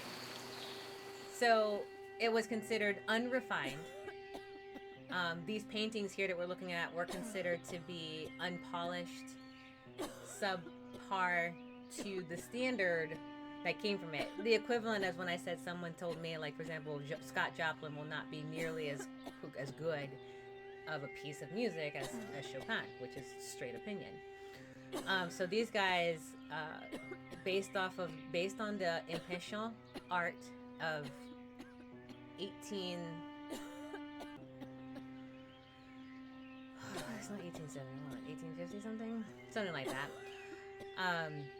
Created the Impressionism, or accidentally named it called Impressionism. And the idea is go outside and paint your impressions of the world. However ugly or slapdash or whatever it might seem, if this is what you have, this is what you get. And none of it was perfect. None of it's placed in perfections. None of it's straight lines. None of it is... Look, it's pre-Seurat, right?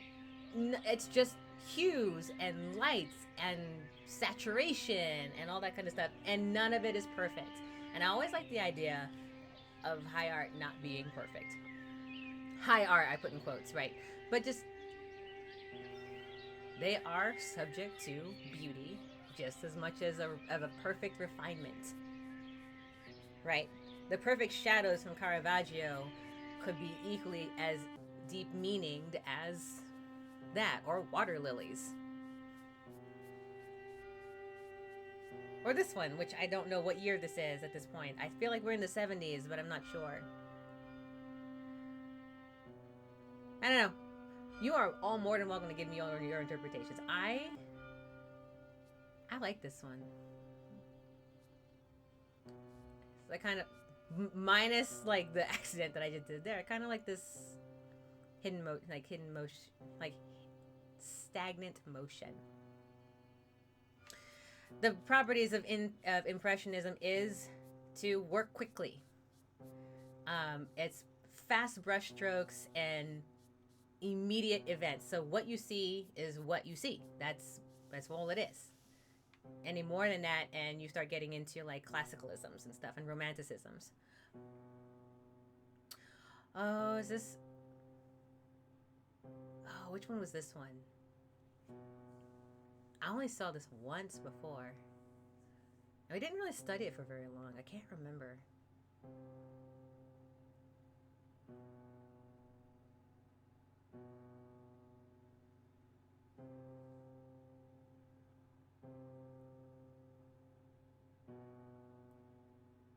All right, we finished the chapter.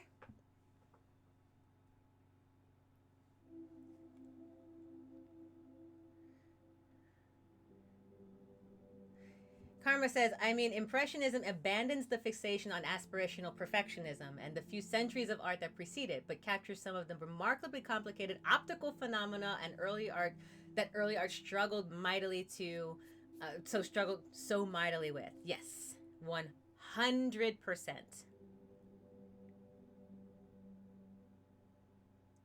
Original art did not really have the basis for the idea of light.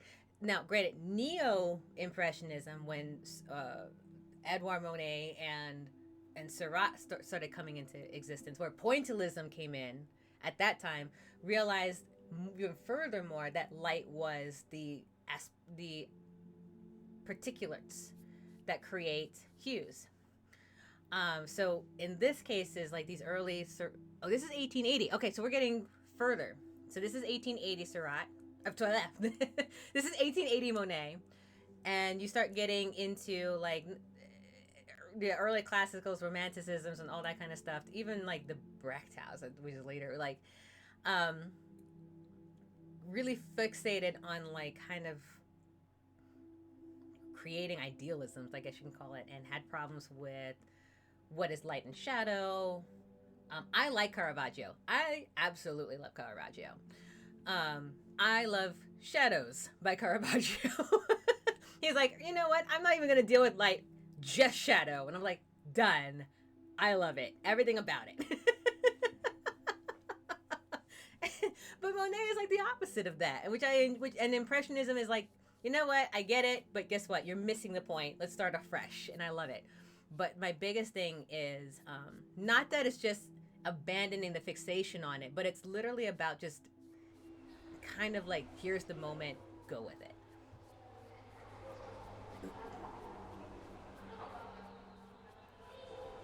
That's why Impressionism is always outside. It's like outdoors, Impressionism.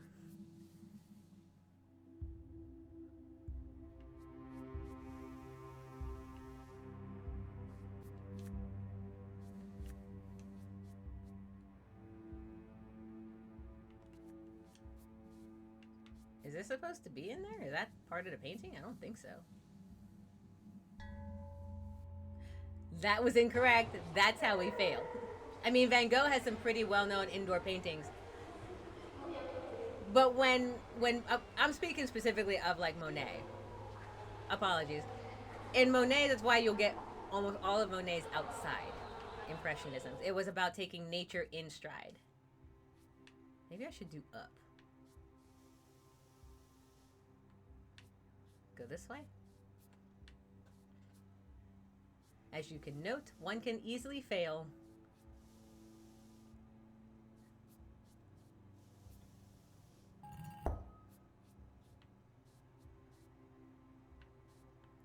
A puzzle.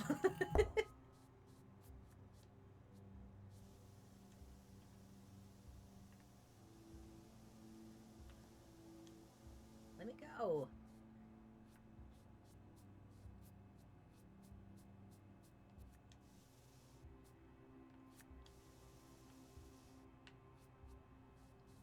Should probably move this over here.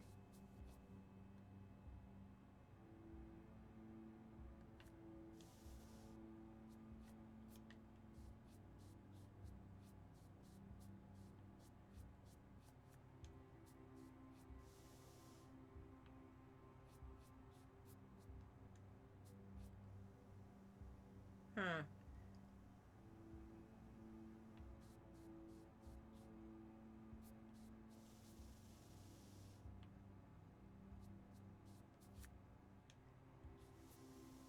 I seem to be stuck.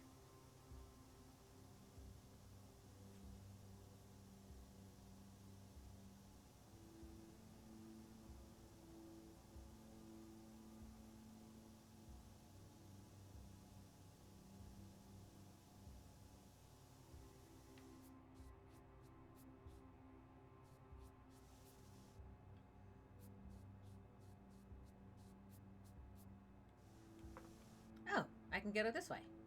No, I can't. Just kidding. Can I get up this way?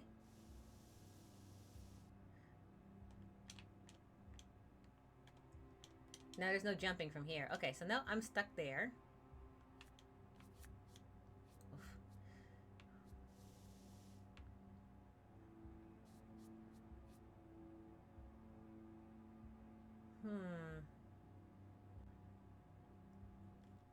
I'm gonna restart this. I'm such a bad typist. I'm sorry. Van Gogh focused on outdoor scenes as well. I'm just saying indoor scenes remind me of a critical artist's body of work. I'm such a bad typist. I dropped so many letters and words. Okay. Yes.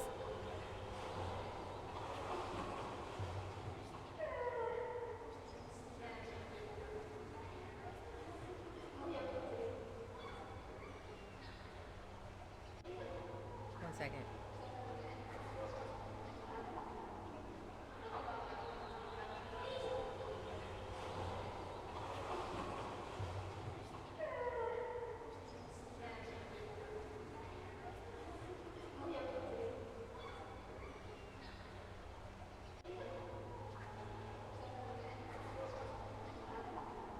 Okay.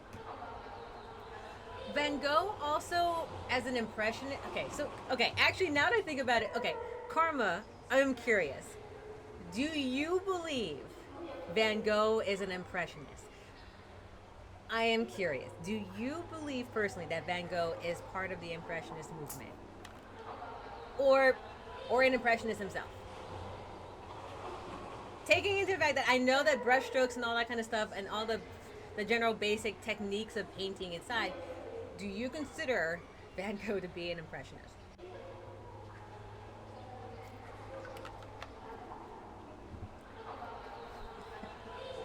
I mean, I've never considered otherwise. I've been able, yeah, I have bumped into many people who don't consider him to be a pure impressionist because um,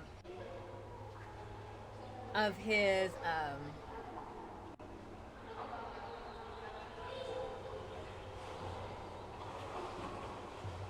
because of his ability to kind of take like reality and imaginary in stride. But there, I've had also some people say that it's post, uh, not inside the impressionist work, but post impressionism. Whereas you had like Claude Monet, which is the impressionist movement, Seurat, which is the neo impressionist movement, and then I know now we're getting into like nitty gritty details, and then post impressionist, which would be Van Gogh. I've heard actually quite a few things as far as impressionism is concerned, but I actually have heard that people don't consider him to be a pure impressionist, which I okay. Whatever floats your whatever floats your toes, right?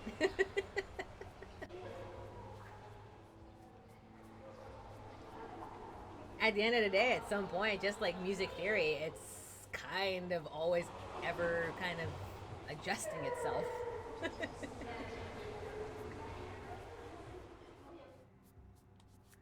Okay.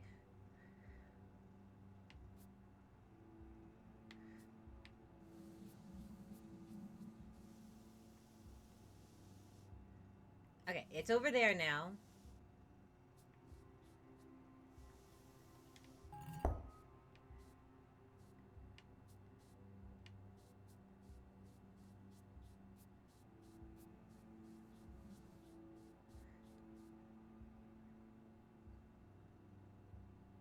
I don't know if that means anything, but let's go with it for a second.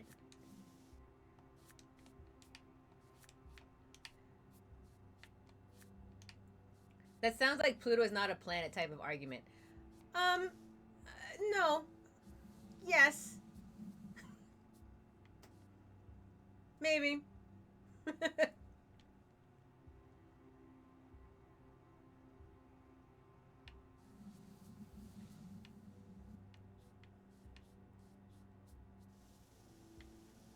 No, I don't want to go up that way. Oh, do I need to get rid of it as a thing?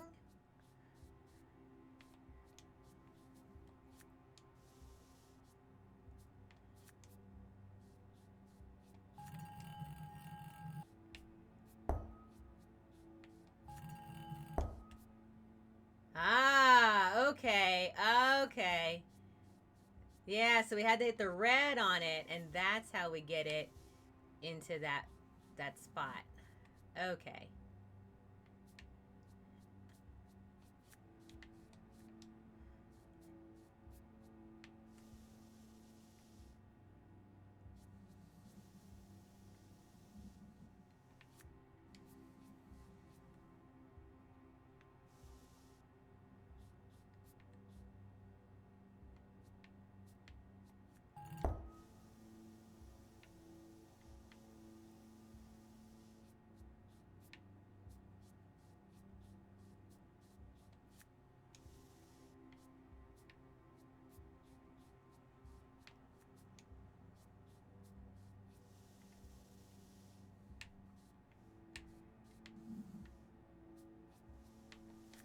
But even if like the Pluto is a planet, isn't a conversation that anyone wants to really have, I see no reason not to have it. The same as anything else, really.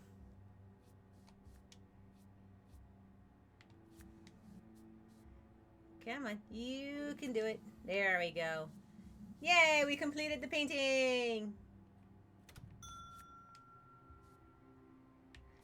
Yay, we completed the painting! 1888, I believe this is. Its cataracts didn't really start coming until 1920 something, 1918. So this is still far cry from where we're at, late stage in his life.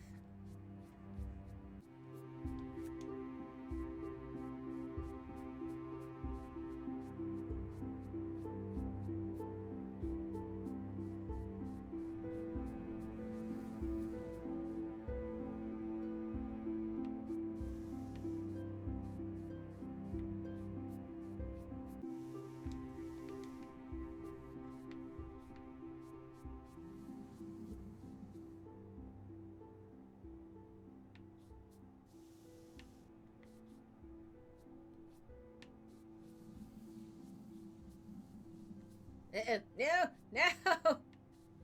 no, no, come back.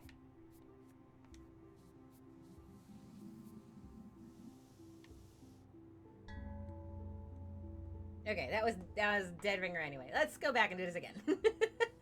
I'm not enough of a student of all the other impressionists to understand the nuances of a Van Gogh is not an impressionist argument. That's fair.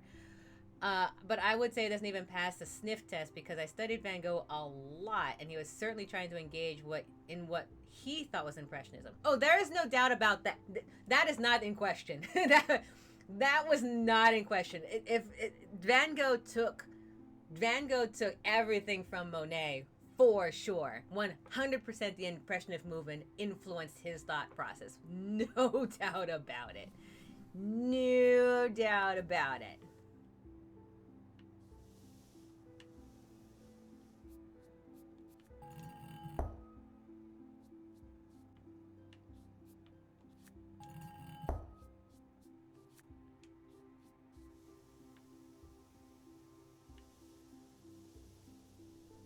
What color are you even trying to make here?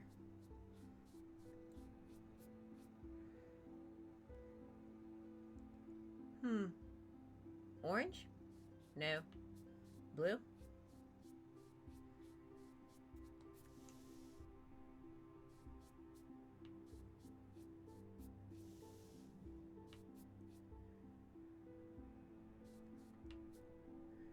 Yeah, the idea that he took from Impressionism, not in question. It would be nigh impossible to say that for sure.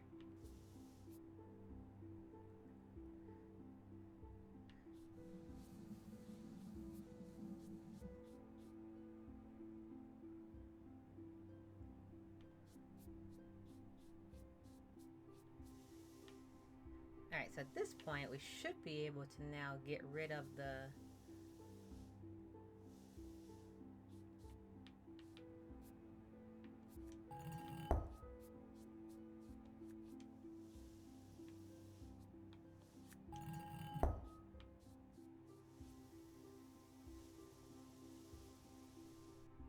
blues, right?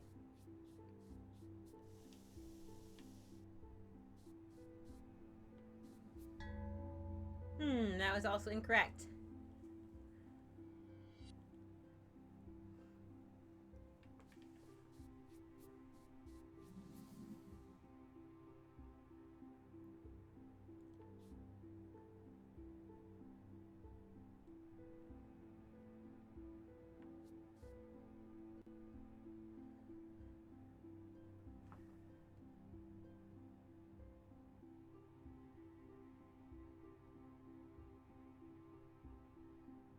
Ooh, I get really nervous when I see a text message that I didn't respond to yet.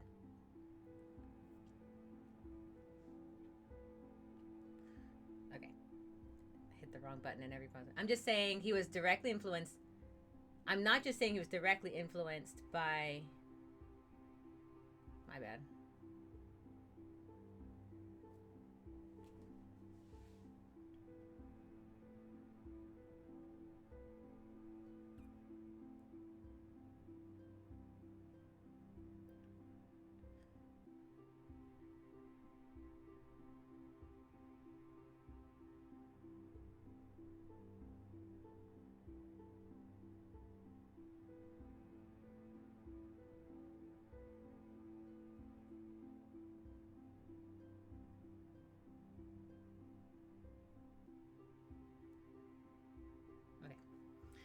I'm not saying he was just directly influenced by Impressionism and inspired to make Impressionist paintings. I'm saying he specifically had no interest in trying to separate himself from Impressionists. He wasn't trying to elevate the art, he was trying to elevate himself. Calling him post-Impressionist almost feels mean.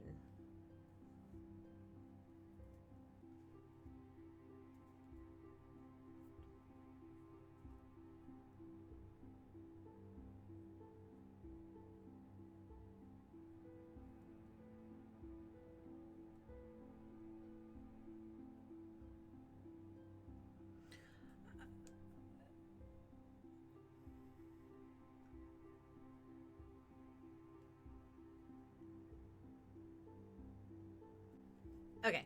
I'm just making sure I ruminated on that sentence a little bit and make sure I was like agreeing with it. Because, like, yes, I was like fairly certain I did say it. But yeah, no. Yes. When I say he was inspired and directly influenced by it, I mean he like literally hung out with them. Like they went to bars and stuff together, kind of scenario. You know, it's like not just influenced, but literally lived in that moment. Like lived amongst them, went and talked to them, went to galleries and all that kind of stuff. Yeah. So yeah, not trying to elevate the art. No. He loved it. It was literally like the core of a lot of what he was, you know? Yeah.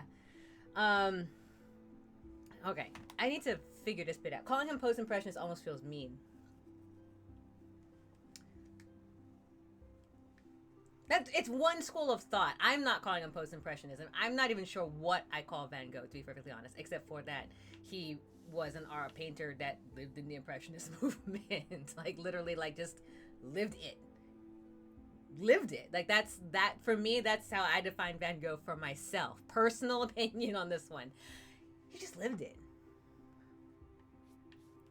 Oh, what if I made it white? Hold on. What if I erase the color? Can I do that? Can I erase the color and then get blue? Hold. Time.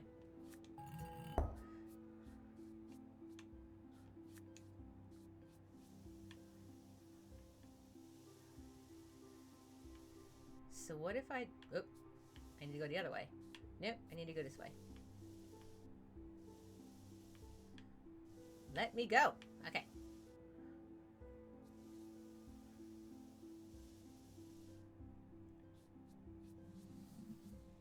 Ah, okay, good.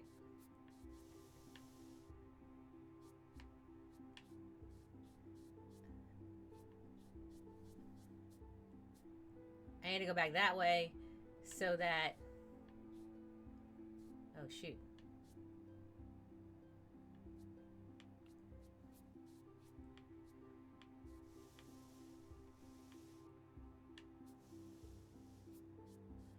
And then I would do this.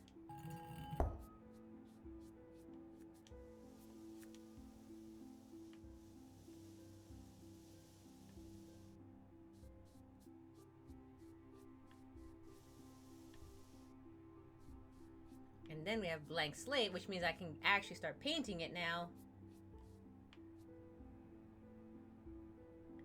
And I think that's all I needed to do. There we go.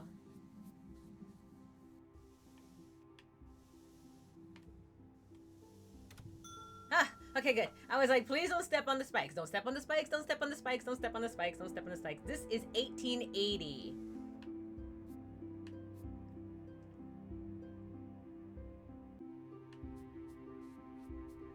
Karma continues. Now, I'd say artists who were influences by Van Gogh. Influences or influenced? Okay. Now, I'd say artists who were influenced by Van Gogh's work in such a way that they tried to reproduce the effects and visual impact of surreal paintings like Starry Night were post-impressionists, because they were no longer trying to actually capture their own impressionisms. That would make sense. I would even, to be perfectly honest, in my opinion, if I had to put, if I was like, tell me what you think Van Gogh is. My first thought is Van Gogh is Van Gogh. Van Gogh is literally his own thing. I would, I have, Van Gogh's one of my favorite artists, right? I have 4 Van Goghs in my home right now. I have, like, not like Van Goghs, like I own them. I mean, I have 4 replica, replicas, paintings, stuff that, you know. I have 4 of them, including Starry Night, which is like my all-time favorite. They do not feel like this. So for me, it is Impressionism, but Van Gogh. I would have to say like Van Gogh didn't. I am not trying to say this is the actual influence, but from a spectator's point of view, Van Gogh's effect is nothing like Impressionism. So I'm not saying that he elevated it, but he made it his own, right? I would call that, by that definition, Neo-Impressionism at best, if I had to put a nuance to it. To me, and I am not a school and scholar in art history either that much. I majored in it for like a bit, but not, like my degree is not in that. So I would never say that, I am a, Ein Minuten. I am definitely the final say on Van Gogh's. Not even a little bit. That was a personal opinion. I would put him, it feels more new than Claude Monet. Claude Monet started the Impressionist movement, Van Gogh, and ran with it. You know, I prefer Van Gogh to Monet. However, they give me 2 different feelings. So, the same way that Seurat does. Seurat's an Impressionist, but he would be considered a new Impressionist after that period of time, right? So, Seurat in his pointillism would be considered Neo-Impressionism. And the idea of taking imagination into account would also be considered New Impressionism. So I would say, in my personal opinion, if I had to give a personal opinion, it would be definitely very new from the original Impressionist movement. Starry Night, oh sorry, not Starry Night, like, the Sunflowers feel nothing like this. Totally different feels. Totally different feels.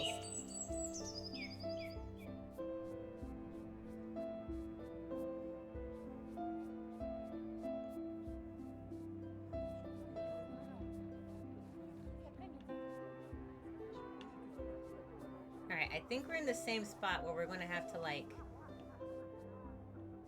get rid of... Alright, let me leave that there. Oh, I can't jump around it. It's too high. Okay.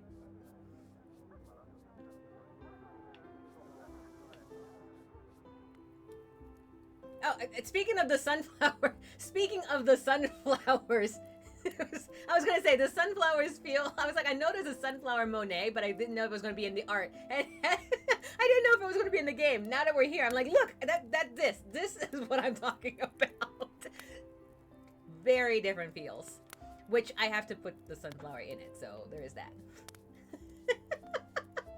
I was like, I have the sunflowers over there. Okay, so we're gonna put this over here, and now we clear it. And I need to put it through the yellow. I don't know where the yellow is, though.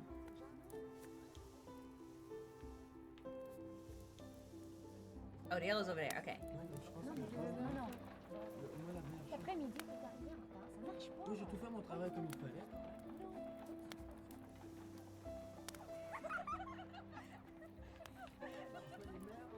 It's gonna be green.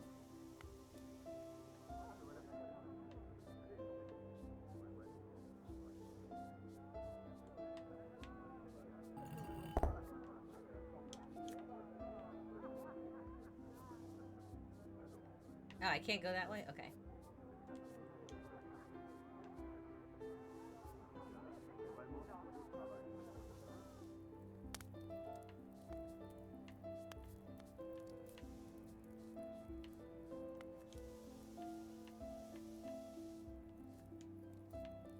Oh my god, I am so stuck. Alright.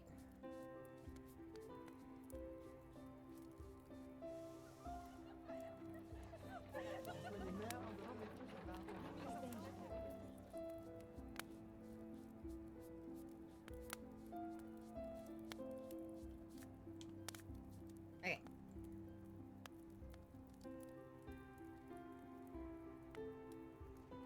I'm gonna read this while I anticipate what I'm about to see. I mean, he was very much processing his mental illness through his art. I've always found Wheat Filled with Crows one of his very last paintings very impactful. I like that one a lot.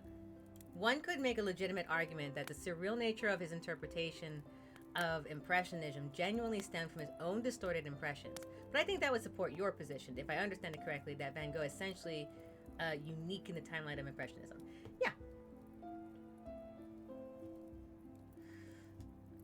Yeah, I would, yeah, pretty much. I'm not saying that, yeah, the weird part about it is, like, there were way more impressionists we're giving any credit. Like, there were, when Seurat won, and I keep mixing up Seurat, like, because I was literally just talking about the musical Sunday in the Park with George, which is loosely based on the life of Seurat and his art.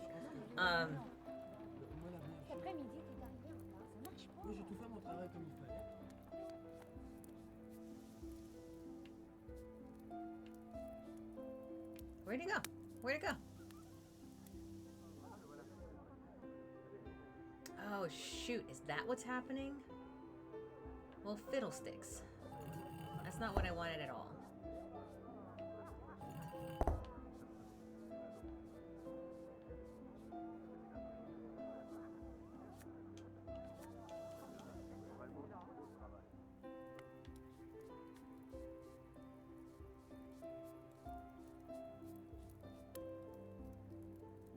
Oh, oh my God, it's being blocked. That's why. Okay. When right before, like, they decided to create their own exhibition,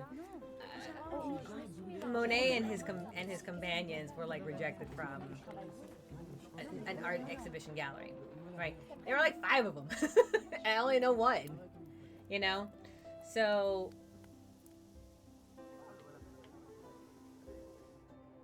it's definitely can be tough to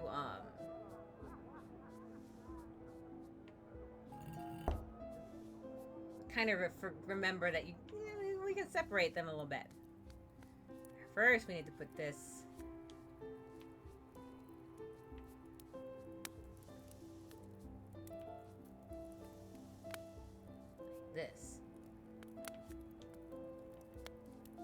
and we need to move this like that.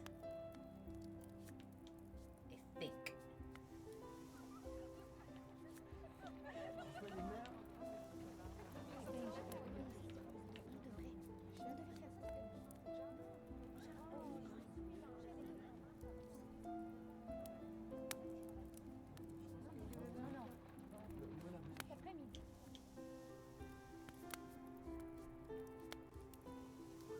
I got it. Now I don't know what to do with it. Alright. Oh, okay. I got it. I got it.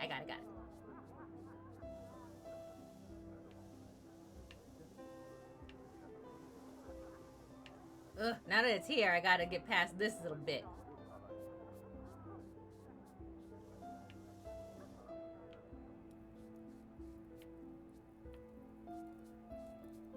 It's a long little bit.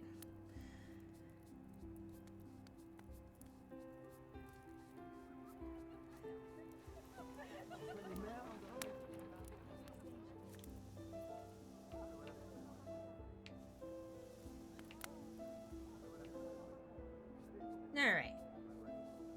And we do that. And we put it up there.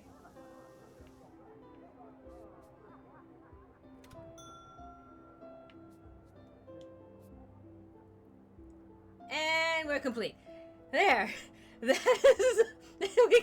Here is the sunflowers. All of that puzzle to just be like, so you see these sunflowers versus Van Gogh's sunflowers. All right. So the first set of sunflowers I saw was the Van Gogh, obviously, as far as the Impressionist art world was concerned. Absolutely loved them.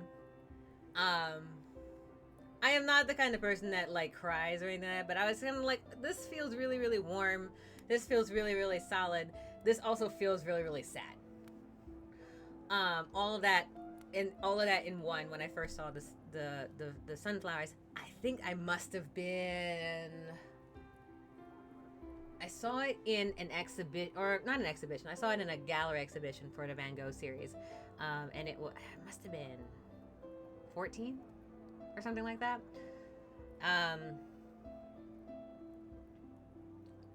And then later, eventually went to another museum. I go to museums a lot. They're like my thing. Drake and I love museums. And I would probably say I went to like another one. There was like a Monet one at like I don't know, something like the Met. It wasn't quite the Met. And then I saw these, and 180 for me as far as I was concerned. Like they were totally different, like 100% opposite each other for me. These sunflowers are like the antithesis or something to Van Gogh's. I love Van Gogh's better, but these were very much like slapped in the moment. Cool. So all that puzzle to be like, here, this is what I'm talking about. Now go compare it to Van Gogh's sunflowers. And now I need to figure out how to get back up to the top again. Yay! Cuckoo.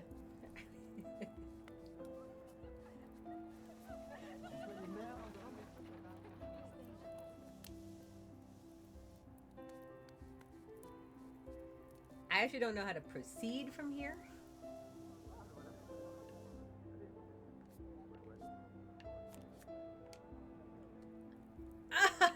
Can I just go this way? April. April, what, that I can't move it forward? Like this is actually where the game ends? April Fools. Happy April Fools, everyone. I'm stuck.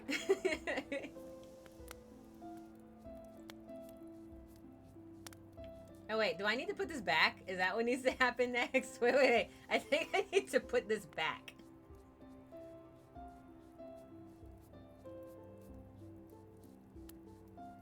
There we go. There we go. Now I have ground to stand on. Yay! Alright, this. There we go. Now we have ground to stand on. Go team, go team, go. There we go.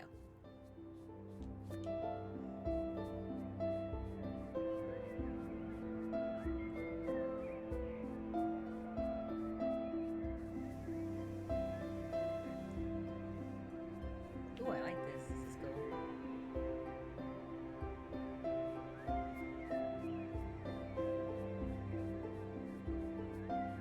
I was feeling bad for that bottom piece of I was like, why can't I move forward? I'm like, oh, that's why. Oh no. Okay, we're at this puzzle now. All right, so what we're gonna do here is we're gonna go back to the sunflower because I like the sunflower, and that's our checkpoint. Now that we've got it complete, that's our checkpoint, and I like it because that's a good place to end because we had a whole thing on sunflowers and it was glorious. All right, so what we're gonna do here is we're gonna actually end it at this point because I hit the 2-hour mark and it's Monday. And it's Monday. Thank you all very much for joining. If you have anyone that you would like to raid into, feel free to type it into the chat. I appreciate it. If not, I will try to find somebody.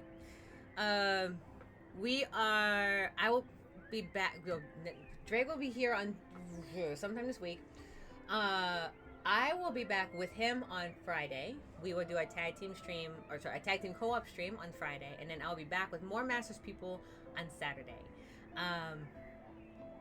These loops are visual. I see, right here. Let me center them. Aren't they pretty? Aren't these loops pretty? Like I literally sat there and I was like, dude, these loops are amazing. Thank you for talking to me about all this stuff. This is why I played. Well, Pedro is the one that suggested the game, so thank her for suggesting the game. And because I would have never. It's not that I would have never found it, but I would have it would have been much longer. And I also got Artist Life Simulator. That's a fun one. I'm kind of curious how that goes.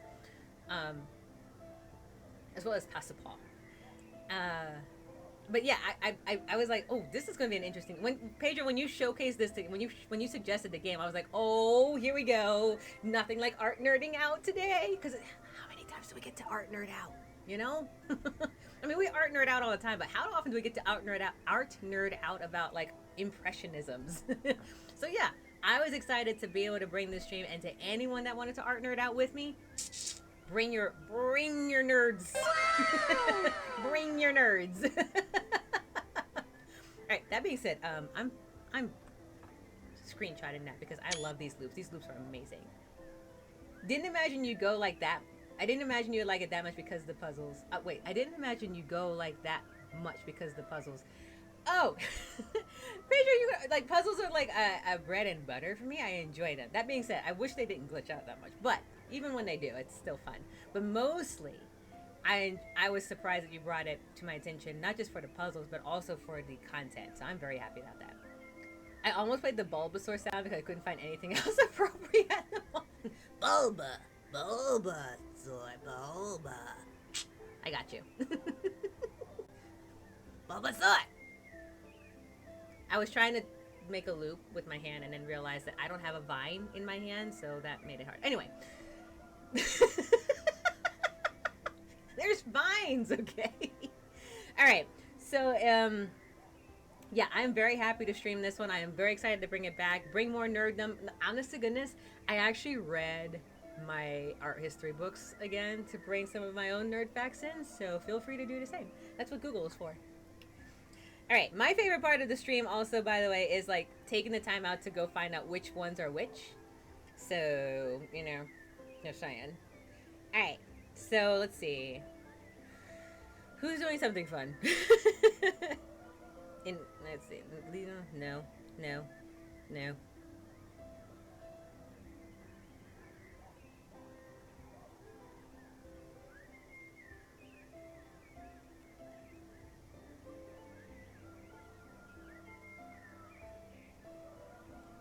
So let's go to Triple Deek, because I don't think I've ever seen someone doing math for their stream. So I have making assignments for exponential and logarithms, and I just find that fascinating in a way that I'm not going to understand most of it. Even if I was good at math, logarithms kind of threw me for a loop. So let's go to Triple Deek, if that's okay with everyone. If you have anyone else that you'd like to go into instead, you're free to do that. But until such a time, we are going to do this instead. All right, so thank you very much. I appreciate you all for joining me for this one. I'll be back with this game on Saturday. Triple Deek. On Saturday. And then, of course, I'll be with Drake on Friday, who I know knows what. But it's going to be a co-op, and it's going to be super fun. All right, so with that, I believe it's all the logistics stuff that I've got going for it. Yeah, have a great night. I look forward to seeing you all again soon. All right, let me go ahead and switch my thing here. Stream over. All right, let's raid out early. Have a good night, and as always, stay safe, everyone.